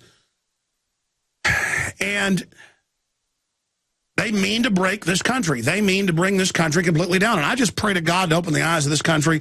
I pray to God to open the eyes of police and military, which is starting to happen. But they select goons out of these forces and put them into these special thug units. And I've looked in their eyes. They really can't wait to hunt us down. And good luck. I mean, you may get the first few of us, people like me. But, man, all you're doing is just really signing up for something bad. And not just on this plane. Going after people that really do love liberty and are good guys is bad mojo. Reap what you sow, karma, whatever you want to call it. And this is really bad. This is the worst scenario I could imagine. And it's not a game. It's not about entertainment. It's not about... It's time to get freaked out. You know, Glenn Beck a few days ago said, I'm spooky, I'm scary, I'm dangerous. No, I'm covering the spookiness and the dangerousness that's already there, bud. You know, the time of wearing designer sweaters and being a cutesy and being into being a rich guy, it's over. Look, you either leave the United States and try to run to where rich people live if you're rich and just hope they don't get you later, or you stand and you get the word out now. Okay, because if we wait till they blow up some federal buildings and blame us, we're in deep trouble. And I can tell you, I see all the signs. That's like I told you back days after Obama got elected. I call for the Second American Revolution a restoration. And there are a lot of revolutions. Most of them aren't physical. I said before the establishment gets physical, we have got to just absolutely overwhelm them and let them know we're on the watch and that this isn't going to work. And that means not letting those of us on the tip of the spear be intimidated. All of you that have a platform have got to turbocharge. You know, I got to give credit again. DrudgeReport.com yesterday showed Hitler and Stalin and said Obama is trying to become a dictator with executive orders. And look, if you have an executive order, I want to play the Ron Paul clip here in a moment, the HD one we now have, talking about the martial law. It's the first clip we're going to play, or the line in the sand. You know, Ron Paul's like, well, it is dictatorial and it's going in a dictatorial direction, but Obama was elected. Yeah, through fraud. Doesn't matter. Hitler was elected. I actually disagreed with Ron Paul only slightly. He said, well, we're going in the direction of a dictatorship. No, we're not. And I know he understands. He's real smart. He knows the public doesn't get that. They think as long as you're elected, you're not a dictator. If you got elected and overthrew your office and did things outside of the office, like saying the UN's over our military and I can sign executive orders and take your guns, that is dictator. Hitler was elected. A lot of dictators. Hugo Chavez was elected. And there was pure fraud. The guy's not been reelected. Fidel Castro was popular at first. This guy's still a dictator. The point is, Hitler was elected, and Ron Paul said, well, we're going in the direction of a dictatorship. No, the office of the president is becoming dictatorial. That is true. And it is going into dictator territory, and then it goes the rest of the way very, very quickly. But Ron Paul said, when I said, you know, is 1776 not about to happen again? Won't that be the line in the sand out of 100+ million gun owners? Won't there be 1% that stands up or more? That's 1 million people fighting back. Well, and he goes, yes, I've always said that's the line in the sand. That's what's going to kick this off. I mean, I'm not saying, hey, Piers Morgan, there's going to be 1776. We're coming to get you. I'm saying do not hit the red button, buddy. Just like Larry Pratt told him last night. We're going to play that clip. He said, listen, I would tell Obama, don't make the mistake King George III made. Don't come for the guns. It will happen. And Larry Pratt said, oh, so you're for revolution.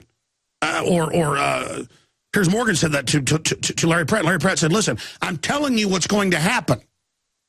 It's like, don't run out on I-35 with 80-mile-an-hour 18-wheelers back-to-back going down it. Don't just stand there when one drives by and jump out in front of it and think you're not going to get run over. What, are you going to run me over? What, are you threatening me? No, idiot. Listen, don't do this. Don't do this. Don't do it. Don't do it. 800-259-9231. 800-259-9231. And it's not that people are like, well, Alex, I know, bad times are coming. We're going to just have to turn the guns in. We know it's tyranny. We'll have to bide our time. Look, biding our time's over. They're getting ready to raise taxes again and again and again. And you're like, well, that'll bankrupt things. That's the plan, Jack. There's got to be a time. People are like, well, this is scary. I'm not the one making it scary, Glenn Beck and Rush Limbaugh. I'm not the one making it scary. They did. They did it. Okay, I'm following the Bill of Rights Constitution. The globalists call us counter-revolutionaries. They're involved in the revolutionary change. They're the ones coming in doing this. They're the ones bringing in globalism. And excuse me, I am an honorable person trying to do the best job I can, pouring out my very substance to really historically try to do the right thing and back these people off. Because, again, I'll be honest with you, if they were just a corrupt group that wanted to run stuff, I'd still be criticizing them and fighting them. Everybody has this feeling of unease. Everybody says, yeah, Alex, we agreed things, we knew they would get bad, and now it's happening. Because God's warning you, folks. These are nasty mass takeover, FEMA camp, re-educator, total takeover types. And it's all on record. But the mainline conservative talk show hosts all attack me and say that isn't true when it's all on record. The Army manuals, the FEMA camps, the Emergency Centers Establishment Acts, all of them. I mean, I'm giving you names of things that are public. Let's go to the Ron Paul clip. Here it is, 800-25. So you think I was right then telling Piers Morgan if they try to confiscate the guns, it will... Just stop it. We're going to go to the clip here in a moment. I just want to give the number out. It's 800-259-9231. Sorry, guys. I said go to it and sort of give the number out. Let's go back to the clip now. Here it is. So you think I was right then telling Piers Morgan if they try to confiscate the guns, it will start 1776 Part 2? Well, I don't know whether I put them in the same words, but I think I said something very similar to what you're saying. Well, God bless you, sir. I hope we can get you back again in a month. Very good. What are any other websites that are important to plug? Just campaignforliberty.org. That's the short clip. And there's a full clip right before that we should probably air on the nightly news tonight. The full clip's up at Infowars.com.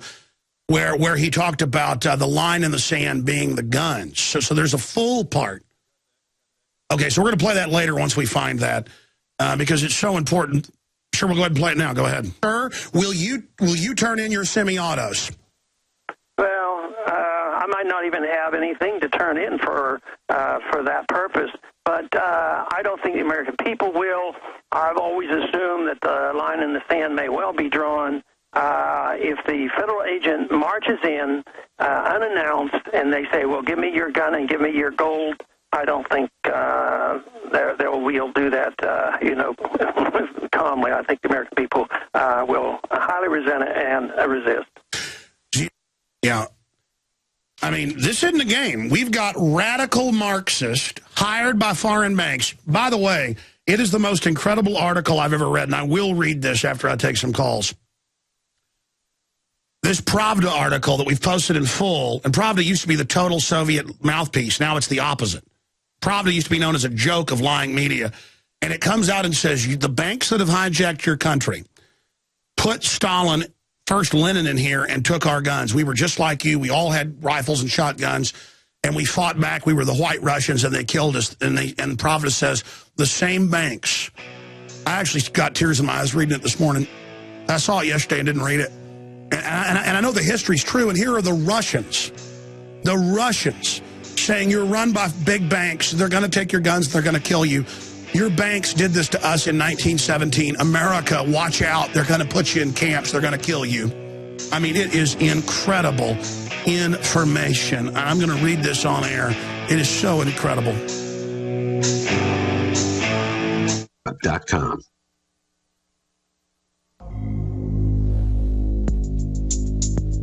I want to say something to everybody. I want to thank those of you that have prayed for us. I want to thank those of you that have supported us.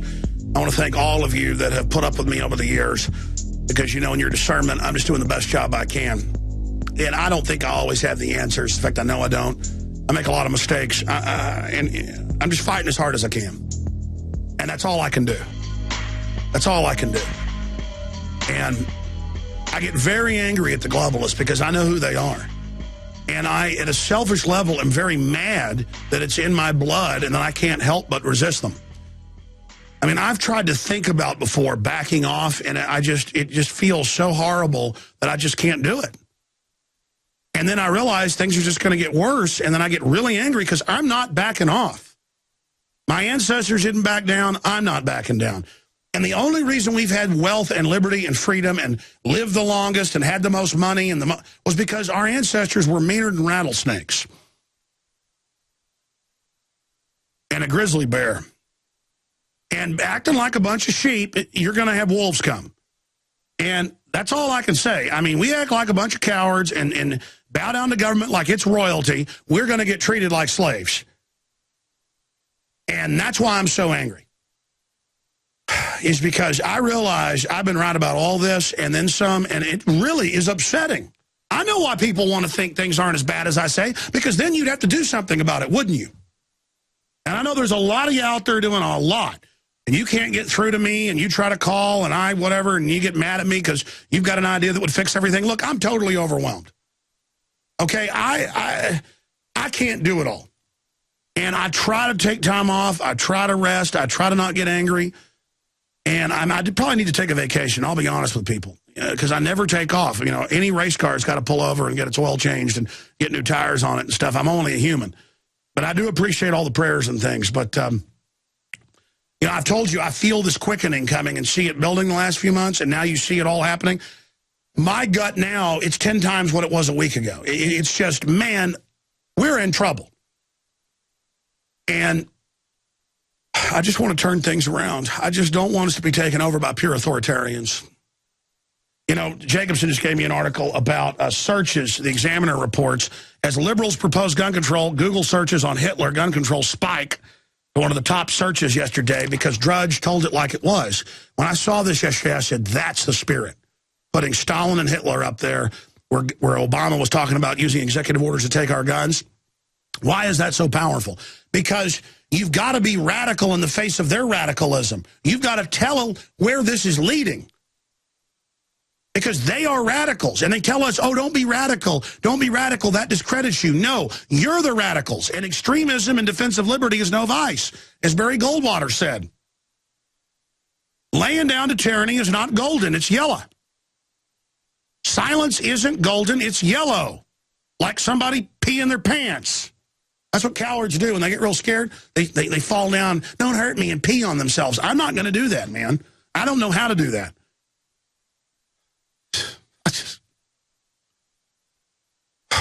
Let's go to phone calls. I'll come back in the break and take more. Let's talk to Glenn in Michigan. Glenn, you're on the air. Go ahead. Alex, hey, what buddy. A privilege to be on the phone with you. You can count on our prayers up here in Michigan. And I just want to tell you, I want to encourage you. What you're going through and what's happened reminds me so much of what happened, a situation with a family member of mine over Thanksgiving, and I'm a little nervous. Sorry, Alex. But I'm a reluctantly confrontational person. I've had to confront a member of my family that I love so much, an alcoholic. And I prayed about what to say, and to be honest with you, God gave me words to say to him, but it came out very brutal. And really wrecked our Thanksgiving, if you want to say that. The family was mad at me, but that guy has given his life to Christ, and he hasn't had a drink since. Absolutely. And, you did an intervention. Instead of watching your brother or whoever it was drink themselves to death, it was like an intervention with Piers Morgan. They were crying. None of the national TVs invited me on. They're totally freaked out because they all know it's about enslavement. And I'm like, look, you don't care about these kids. You want tyranny. Watch it. You're on notice. And that scared a lot of mainline conservatives because they all deep down know where this is headed. Hey, folks, only admitting how real it is going to save us. I hope everybody gets that. The pastor has told me for years, when you speak the truth to somebody and confront them, it's like holding up a mirror to them and showing them what they're like. And it shocks them. I agree with you. God bless you, brother. I got to jump. We got more calls coming up. But you're right. No, I mean, that's a lot of people say that. It's like an intervention. It was shocking. A lot of people didn't like it because they are in trances. Folks, you need to get angry. That's the beginning, like Howard Beale says in Network. First, you've got to get mad. We're on the march. No, the air is unfit to breathe. Our food is unfit to eat. We sit watching our TVs while some local newscaster tells us that today we had 15 homicides and 63 violent crimes, as if that's the way it's supposed to be. We know things are bad, worse than bad. They're crazy. It's like everything everywhere is going crazy, so we don't go out anymore. We sit in the house, and slowly the world we're living in is getting smaller, and all we say is, please, at least leave us alone in our living rooms. Let me have my toaster and my TV and my steel-belted radios, and I won't say anything. Just leave us alone. Well, I'm not going to leave you alone. I want you to get mad. I don't want you to protest. I don't want you to riot. I don't want you to write to your congressman because I wouldn't know what to tell you to write. I don't know what to do about the depression and the inflation and the Russians and the crime in the street. All I know is that first, you've got to get mad. You've got to say, I'm a human being. My life has value. I want you to get up now. I want all of you to get up out of your chairs. I want you to get up right now and go to the window, open it, and stick your head out and yell, I'm as mad as hell, and I'm not going to take this anymore. I want you to get up right now. Get up, go to your windows, open them, and stick your head out and yell, I'm as mad as hell, and I'm not going to take this anymore. That's right. I'm your host, Alex Jones. We'll get to your calls. I'll link to this Pravda article. We have some more clips that I want to play right now. But that's why they're so scared. And that's why they're trying to say, oh, that's a losing tactic to get angry. Because I'm not here to make you love me. I'm here to get you to realize you're being usurped.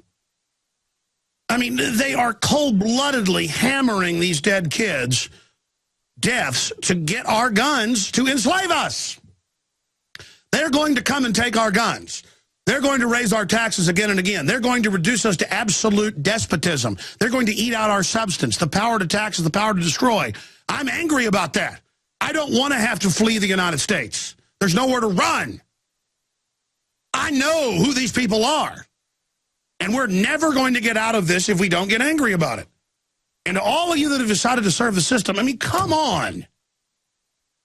You think you've picked the winning side and, oh, you know, so what? You know, we're going to have tyranny? You're idiots. Do you know what real evil is? Because you've signed on to it. And I think if you really knew what's going on and what's at the head of this thing, you would not want to be under its wings. I mean, I tell you right now. And I know a lot of you are dumber than dirt out there that support the system and, or you're childlike and you like to have fantasy that, you know, that Obama's your friend and the government's your friend. No, it's not. The only reason this tyranny hadn't taken over quicker is there's good people outside and inside the system. Let me read to you this Pravda article, or at least part of it, because I saw this yesterday, didn't have time to read it, read it this morning, and it just blew me away. Because I know everything in this article, in the first 5 or 6 paragraphs, is absolutely true and documented. These days, and this is written by Stanislav Mission, who, by the way, boys, you want bonuses, get me Stanislav on. With an interpreter, whatever it takes. Might speak English, a lot of the Russians do. These days, there are few things to admire about the socialist, bankrupt, and culturally degenerating USA. But at least so far, one thing remains: the right to keep and bear arms and use deadly force to defend oneself and possessions. Yeah, it's the only beachhead of liberty really left right now. And people are clinging to it, and it's actually growing the movement and awakening. And they hate the statistics that areas that have guns have lower crime rates. They hate that. If they don't kill our gun movement, it's over, okay? I don't need their supercomputers to look into the future. I can historically, culturally, and with the brain God gave me, look forward. And, of course, they even say now what I've said, that they've got to nip us in the bud. You don't get, you've already lost, globalist. This is not going to be like Russia. This will not be like China. This will not be like other areas. By the way, the Russians did give one hell of a fight. And if you don't know the history of that, the White Russians, nothing to do with white people, folks. They were all white. Some of them are Asian on the east side. The point is, they were the pro-czarist. And you can say what you wanted about the czars. It was medieval, and it was a dictatorship of royalty, but people had private property, and the poorest people could feed themselves, and they could have guns, and they were treated with respect. They starved to death, more than 50 million of them, shot, killed, worked them to death in just the first few decades, and they killed another 15 million after that. And if you look at the globalist takeover model, as this article points out, it's designed just off this Stalinist, Leninist takeover. See, that's what I tried to say earlier, folks. If this was just good old boy corruption, I wouldn't be risking my life to fight them. I'd just be saying it's wrong and exposing it. I'm here desperately trying to get you to realize that even if they wipe me out, God forbid, or bad things come in the future, listen, knowing this information could stop them down the road from really bad stuff. They want to cut all the food and water off. That's what they're setting up. They want to kill millions of us. And, I mean, I've got the FBI's own, testimony where they were in there with Obama's handlers, and they were in there saying we're going to put 50 million in forced labor camps. We're going to kill 25 million of them. I mean, this is their plan. Now they've set those up. They'll collapse things and advertise it as good, though, you have to understand. And there's all these sickos and wannabe, sadists who want to run these things. And, I mean, I'm sorry. I am not going to go in there, okay? You're going to have to pay for it.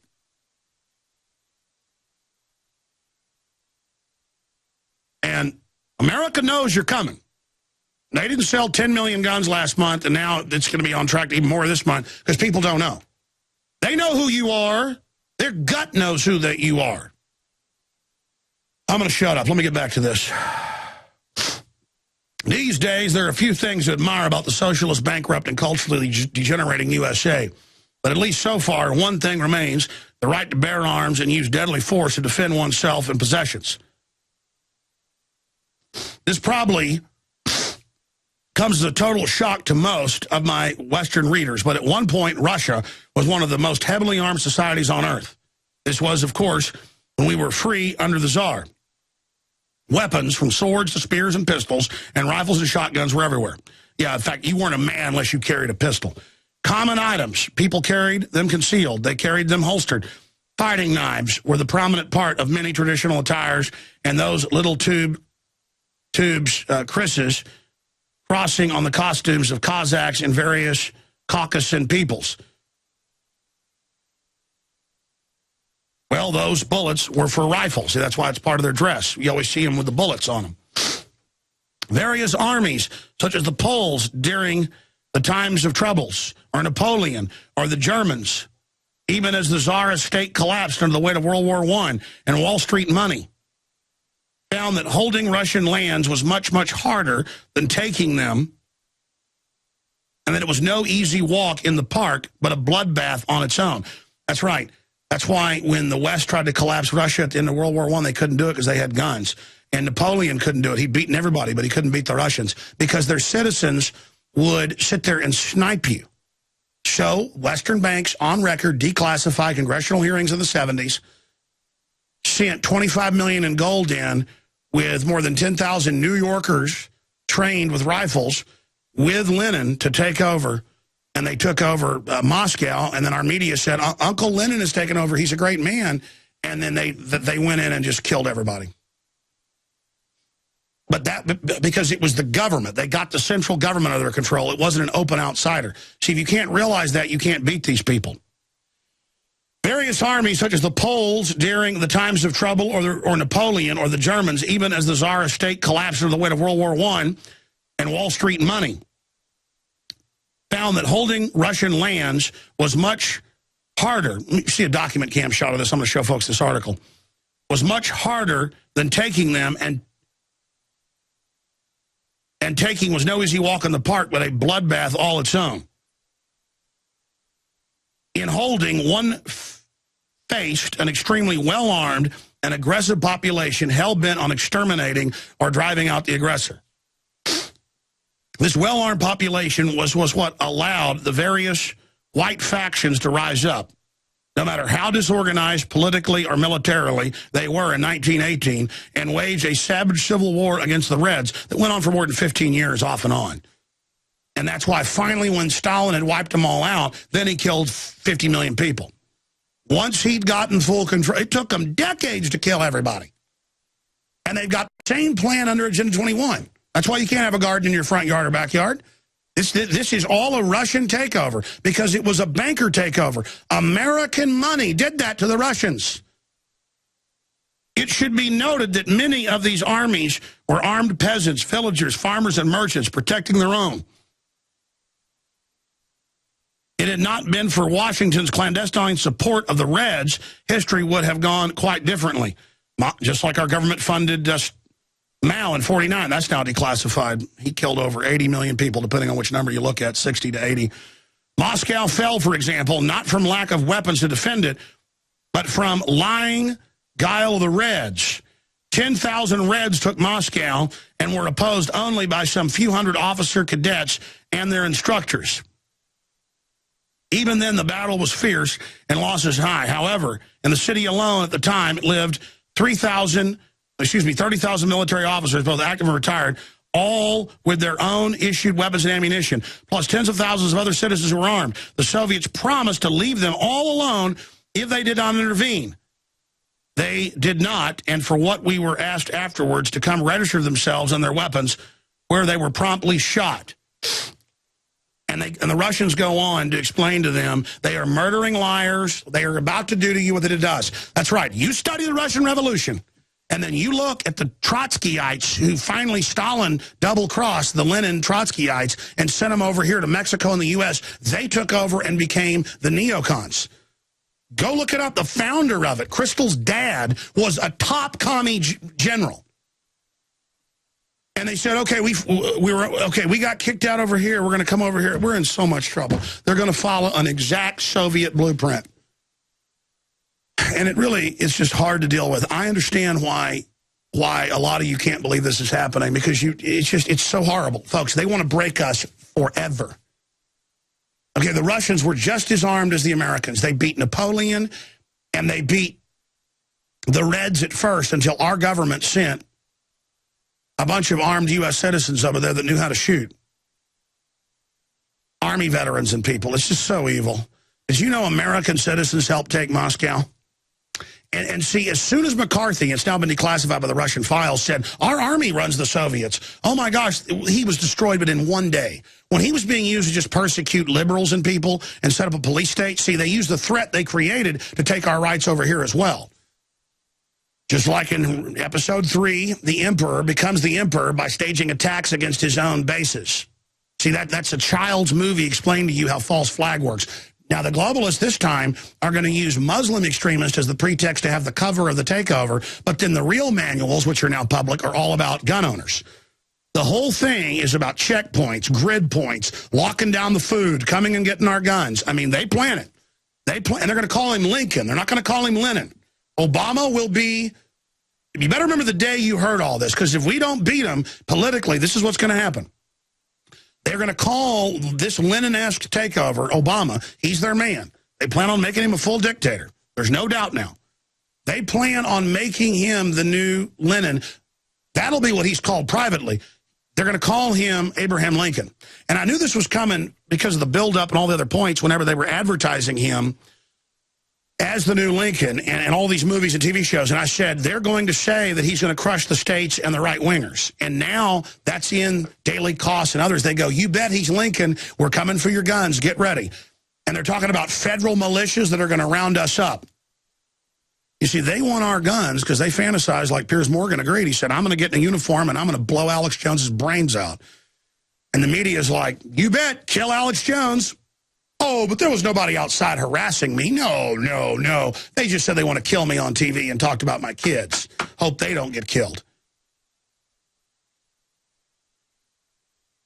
And I'm not even, listen, I'm not worried about myself or even my family because they have no future if we don't beat them. You know, my flesh says just leave the country. I've warned you. I've done my part. I've been on the front line. Bye. I'm out of here. I'll broadcast from Switzerland or some other place. Not that they're perfect, but get out of here. I'm not doing that. I'm staying. I'm going all the way up against these people, and I pray that God reprieve us. But you know what? The white Russians weren't aborting 50-plus million babies. The Russians were pretty moral people, folks, about as moral as you could get, culturally. They went to church like 15 hours on Sundays and 2 hours a night every other night of the week and everything else. I mean, hard-working people. And they were turned over by our filthy government and foreign banks to be murdered and butchered. And now they want to do that here to us. And it's just so horrible. It's so horrible they're going to do this. They're going to call us terrorists, and they're going to set up a Soviet takeover of America. The Red Terror is going to come to America. That's what Homeland Security is the Red Terror Force. Mike and Mass, you're on the air. Go ahead. Yeah, Alex, I got an article for you to pull up. It's titled Linsky, L-I-N-S-K-Y, Linsky taking new slant on gun control. Here in Massachusetts, a state rep, David Paul Linsky, he wants to introduce legislation that calls for liability insurance for gun owners, storage of assault weapons at only gun clubs. You can't have them in your home. No, that's the plan. It's British style. That's what the commission's going to say. Biden's already saying it. Everyone must re-register, quote, as a new background check. You can't give your son a gun.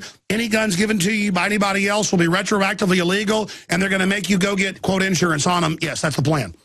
Yeah, and you know what? I just got off the phone with the staffer for the state rep, and she confirmed it's not, the bill isn't written up yet, but they're working it out. But she confirmed that they want insurance, they want storage of assault weapons and gun clubs, and they want full mental disclosure that you have to sign a waiver before you apply for your license so that the issuing officer can get any mental health screening. And, that just reminds me of Brandon Robb. They're just going to, it's a total gun purge, No, listen, they're coming. I mean, what did I say 2 months ago? Drums in the deep, they are coming. I mean, boom, boom, boom, boom, boom. I could hear the drums. I could see all the signs. Now they're at the door. I mean, we're now here, okay? And they're not just going to shoot up schools. They're going to blow stuff up and blame it on us. I mean, folks, this is it. And listen, a lot of you are just going to go along with it and listen to Glenn Beck and sit there and go, we're just going to talk, be nice and not say the government's bad. They're going to take everything. This is a Soviet 1970 takeover. I've studied their battle plan. It is a Soviet takeover. The Rothschild Rockefeller banks wrote the Russian takeover plan. This is their plan refined. Look at the plan in Libya. Look at the plan in Syria. Look at the plan in Iraq. They're doing it here. They went to all... I'm sorry, go ahead, sir. Yeah, if you wouldn't mind, I'd like to give out the phone number for people to call in on this guy.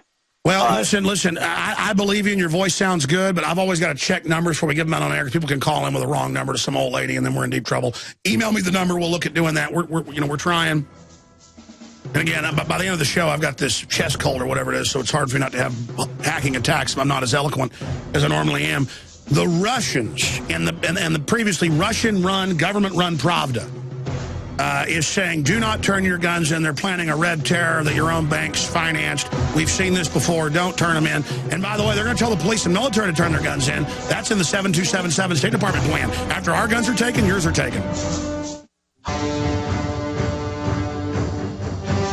By the way, what you just heard me break down, I need to do more eloquently in some special reports, but you've heard me say this many times. It's a Soviet-style 1917 Red Terror takeover. And sure, the Soviet Union didn't come till later. Technically, it's just a Reds takeover. Red Terror would be the proper term. And again, you're saying, well, are they communists? What are they? It's mega banks. It's the same very banks that did this, that always wanted to take down Russia because it wasn't controlled by their system. And then Russia kind of got away from them for a while under Stalin. He double-crossed them. And then Gorbachev was a globalist agent. And then now they're trying to merge the EU with Russia. It's just a horrible situation all around. Let's take some more calls. I appreciate you holding. Let's talk to Heretic from Washington, and we'll go to Chris and others. We'll do some overdrive. Go ahead, Heretic. Okay, he's gone. Let's talk to Chris in Oklahoma. You're on the air. Go ahead. Hey, Alex. How's it going? Good, buddy. I just wanted to call in and give people kind of a mindset into somebody who's actually confiscated weapons. I was with the 45th Infantry Brigade in Delta Company 1st, the 279, during Hurricane Katrina.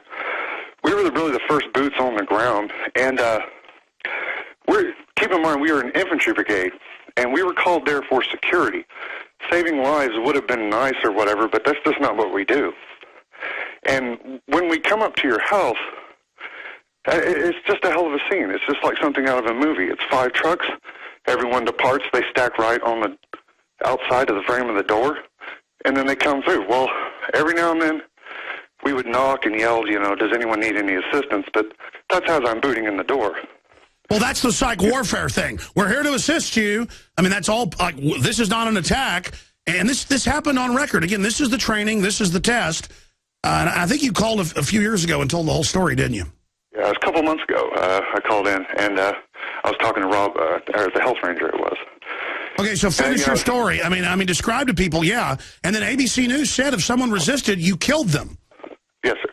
Well, see, what happened is, you know, I was called up in the middle of the night, and literally at 2 a.m., I reported to the unit at 4 a.m.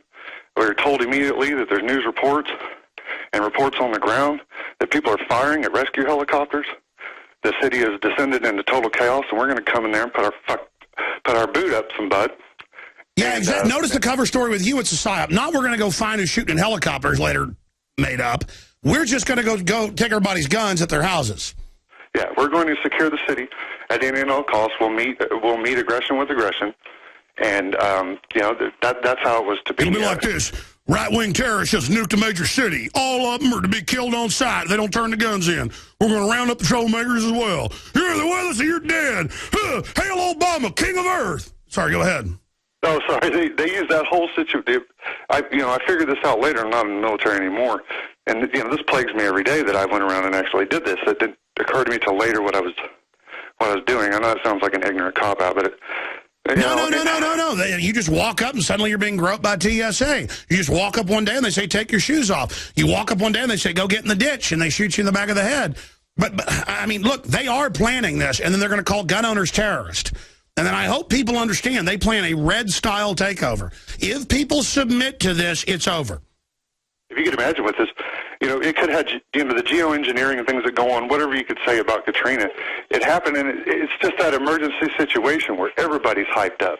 You know, my whole unit is on fire to do this mission, and me as a young soldier who had some disciplinary problems, I'm eager to prove myself. You know what I mean?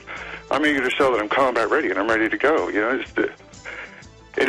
I wasn't there to excitedly. Well, I mean, I think we should all just turn our guns into Obama and have 100% tax and all live in forced collectives like Mao did. And I think 80 million of us should be killed by Mao. And I think Mao is God. There, now I can be on Piers Morgan and I can be popular. We have a guy claiming he was a Piers Morgan audience member. Stay with us. All right, folks, we're now into overdrive here. We've got a fellow who says he was a previous audience member. They didn't have a studio audience when I was there, but they do sometimes. Derek in New Jersey. That was a scary last phone call. Then we got James. We'll try to cram in. But real fast, Derek, what's your story? Hey, Alex, how you doing? Good. Hey, I was an audience member back in September when Jesse Ventura was the guest. I was actually one of the audience members. I got to ask him a question. I was the first audience member. Excuse me, I'm a little nervous. But so my experience on that show was that they filled the audience. You can't really see it from the angles that they shot it, but they filled the audience with people, interns, people from other floors. I mean, they were pulling people out of the street. They couldn't fill the entire audience, all the seats. There were a bunch of empty seats. And the guy next to me who asked the second question about the Navy SEAL book, they pulled him off the street, I swear this happened, they pulled him off the street because we were talking to him, my brother and I. My brother even pointed it out to one of the producer people who comes over. He said, oh, you're pulling people off the street. She gave him a snide remark. And the guy, they said, here's your question. They handed him the card. They said, they went through it. They practiced it. I was right next to the guy. And they said, here you go. Here's what you're going to ask him. And he asked him the question. They didn't even get to the other audience members that were picked to ask questions. There's about Sir, they had people on a rooftop in Atlanta with a green screen saying they were under nerve gas attack. I mean, it's CIA, and they're not even.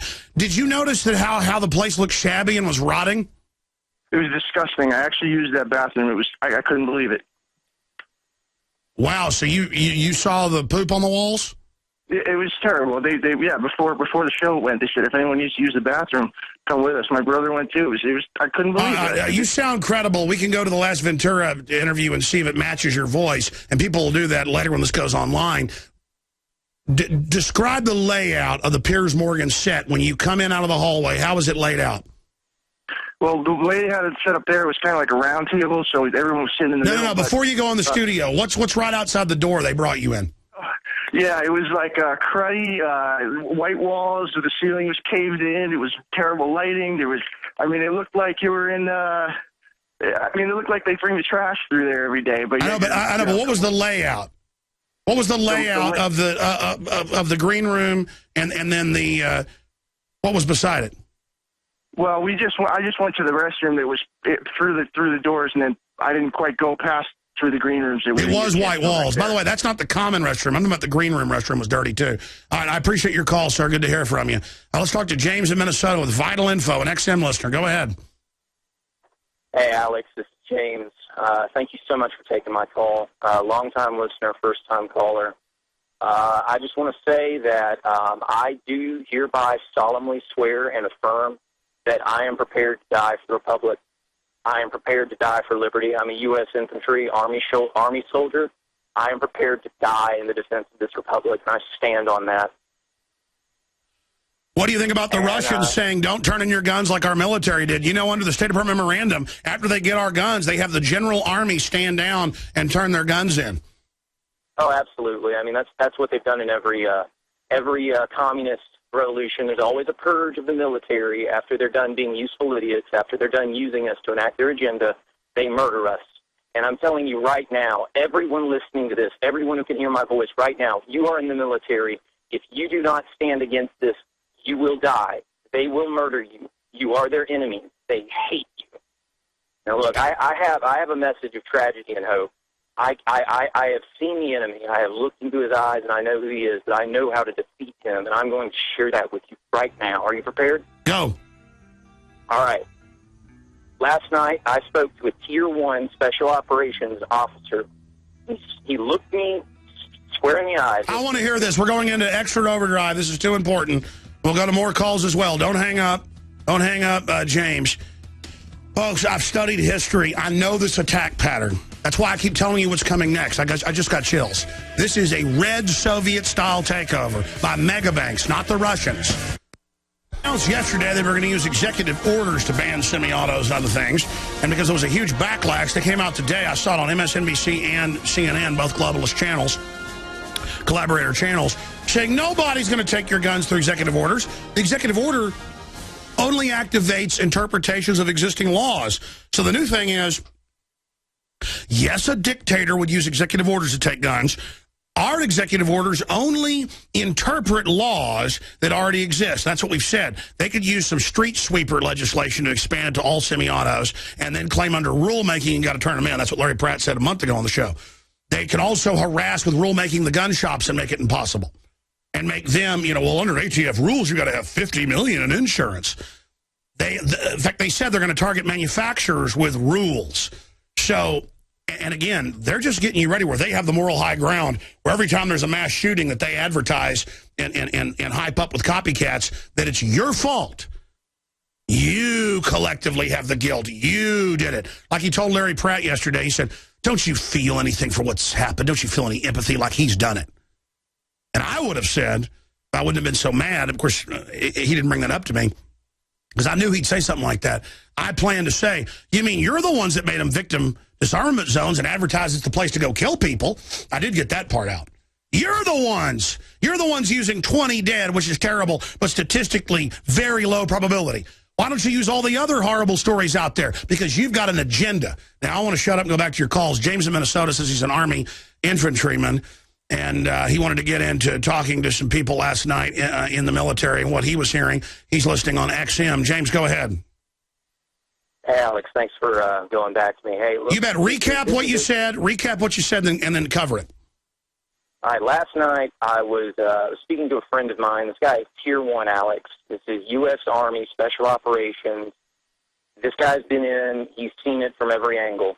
And I just asked him straight up. I said, hey, if it comes to it, are you seriously willing to look me in the eye and kill me? And he said this to me. He right to my face and the face of my wife. He said, yes, I would come to your house, I would kick in your door, and I would kill you to take your gun. And the moment he said that to me, God just revealed this to me. in a glorious flash of light. This is how we are going to defeat these people, Alex. We're going to call their bluff. We're going to turn their threats back on them. I had this idea for a campaign. We're going to call it We Are the Dead. We're going to have a massive Facebook campaign. We're going to get people who are willing to stand with the Republic, who are willing to stand with democracy. We're going to get them to delete their Facebook pages en masse. If they want to treat us like unpersons, if they want to dehumanize us, we're going to pull out from their system. We're going to reject them. I want to get a massive advertising campaign going. I want T-shirts. I want bumper stickers. We are the dead. We are the 1.5 million. If 1% resisted, 1.5 million who would die if these laws are enacted. We're going to call their bluff. And I want 1.5 million patriots to march on Washington, D.C. en masse. And we're going to stand there in a silent protest. And at the stroke of 12, we're all going to light candles. And we're going to blow them out one by one. And we're just going to stand there. Well, that's powerful. You should shoot a YouTube video describing your idea. No, I mean, that's what I've done on air is I've said, okay, I'm not going along with this. And that's why I got in Morgan's face is because I've had to go across that line. I'm public. They've now made me the poster boy to take down. When they blow up stuff, you better believe they're going to blame me. And they're going to try to get all the other cowards out there who are libertarians or whatever to then come criticize me. And when they do that, they're Benedict Arnolds. Okay, our forebears went through this. You know, don't be so angry at the New World Order. Don't get in their face. Don't, go along. Don't say, that's what this is coming down to. And listen, I've had the calls. I've talked to a lot of military folks where they said their commanders are like, yes, we will kill Americans if they don't turn their guns in. So now it's gone from it'll never happen to we're going to kill the Americans. I mean, it's total treason. And oh, by the way, it won't be sob stories for us that are dead. And I just want the military and police to know, once this starts, I mean, they just have no idea. And usually, militaries throughout history usually do this, and then they're called out as well. I mean, I don't know what it would be like if this guy looked at you and said, I'll come kill your family. I mean, he's been psychologically profiled and chosen for this. So, I guess there's no order he wouldn't follow. Just anything, he'll do it. I mean, Alex, this is why we have to call their bluff. And look, I'm telling you, man. Well, what did you say to him when he said this? I just said, well, you know what? If a faceless corporate fascist regime means more to you than the lives of human beings, then the Lord bless you and keep you. That's all I could say to him. That's honestly all I could say to him. Because these guys think being evil is manly, and it's the opposite. I mean, Alex, look, I'm telling you, we're not the best, but we're all that's left.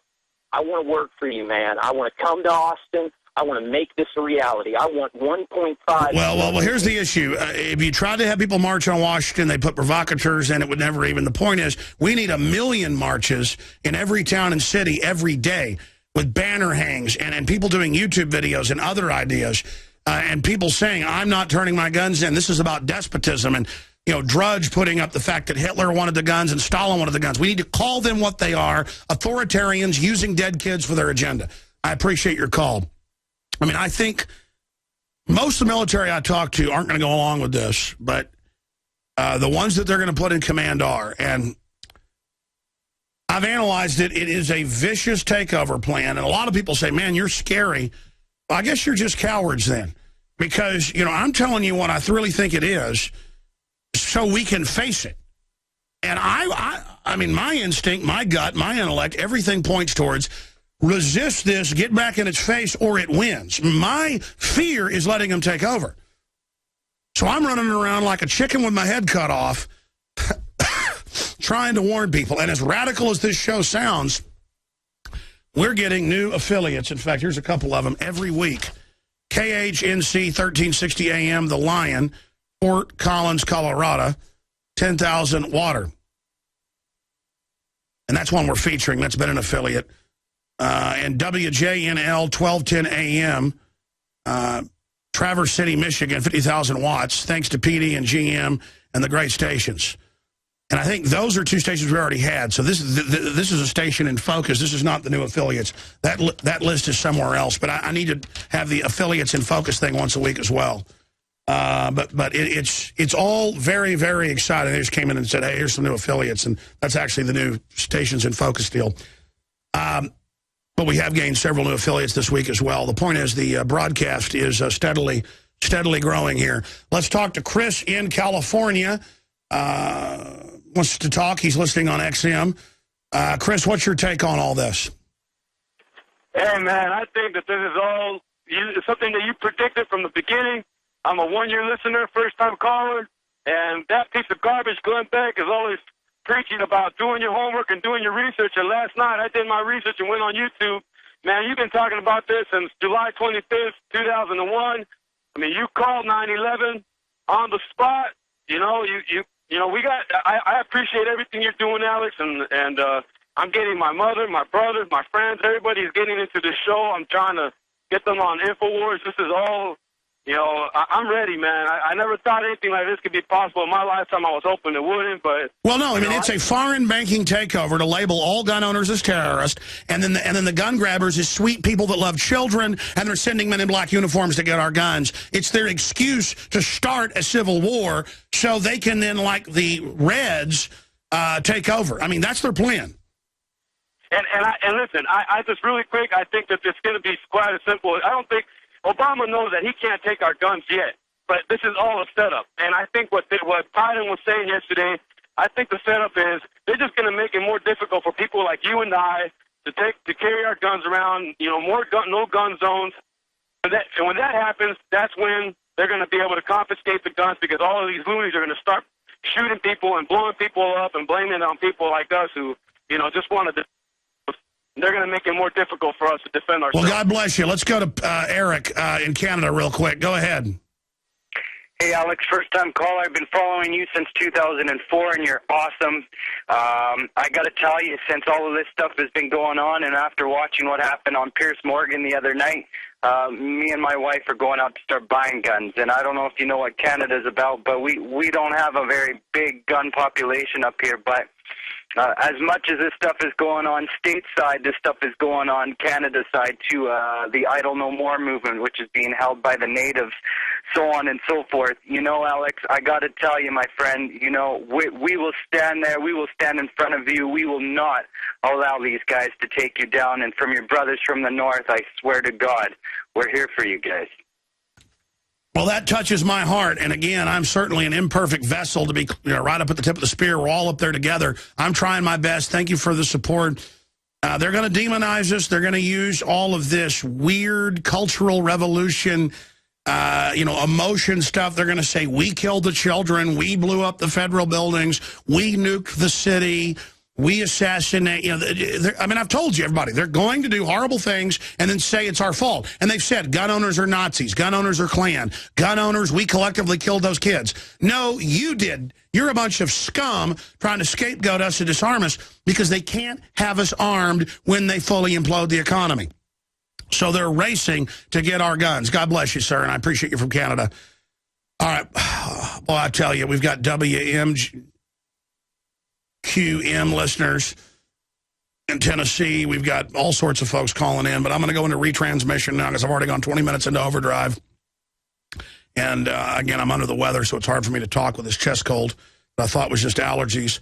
So I'm going to go work on some things for the nightly news coming up tonight, 7 o'clock. Infowars.com, prisonplanet.com, a lot of key info. The Dean, the Doug Hagmann interview is coming up with the Homeland Security confirming source that they are stalking me. And again, they do this to make me sound crazy when I talk about it, and then to also try to intimidate me. Because they know the general public just does not understand. The stuff you see in movies, so much stuff I've seen in movies, that's based on real stuff that goes on. So please pray for us. All right, that's the Doug Hagmann thing's coming up. Stay with us.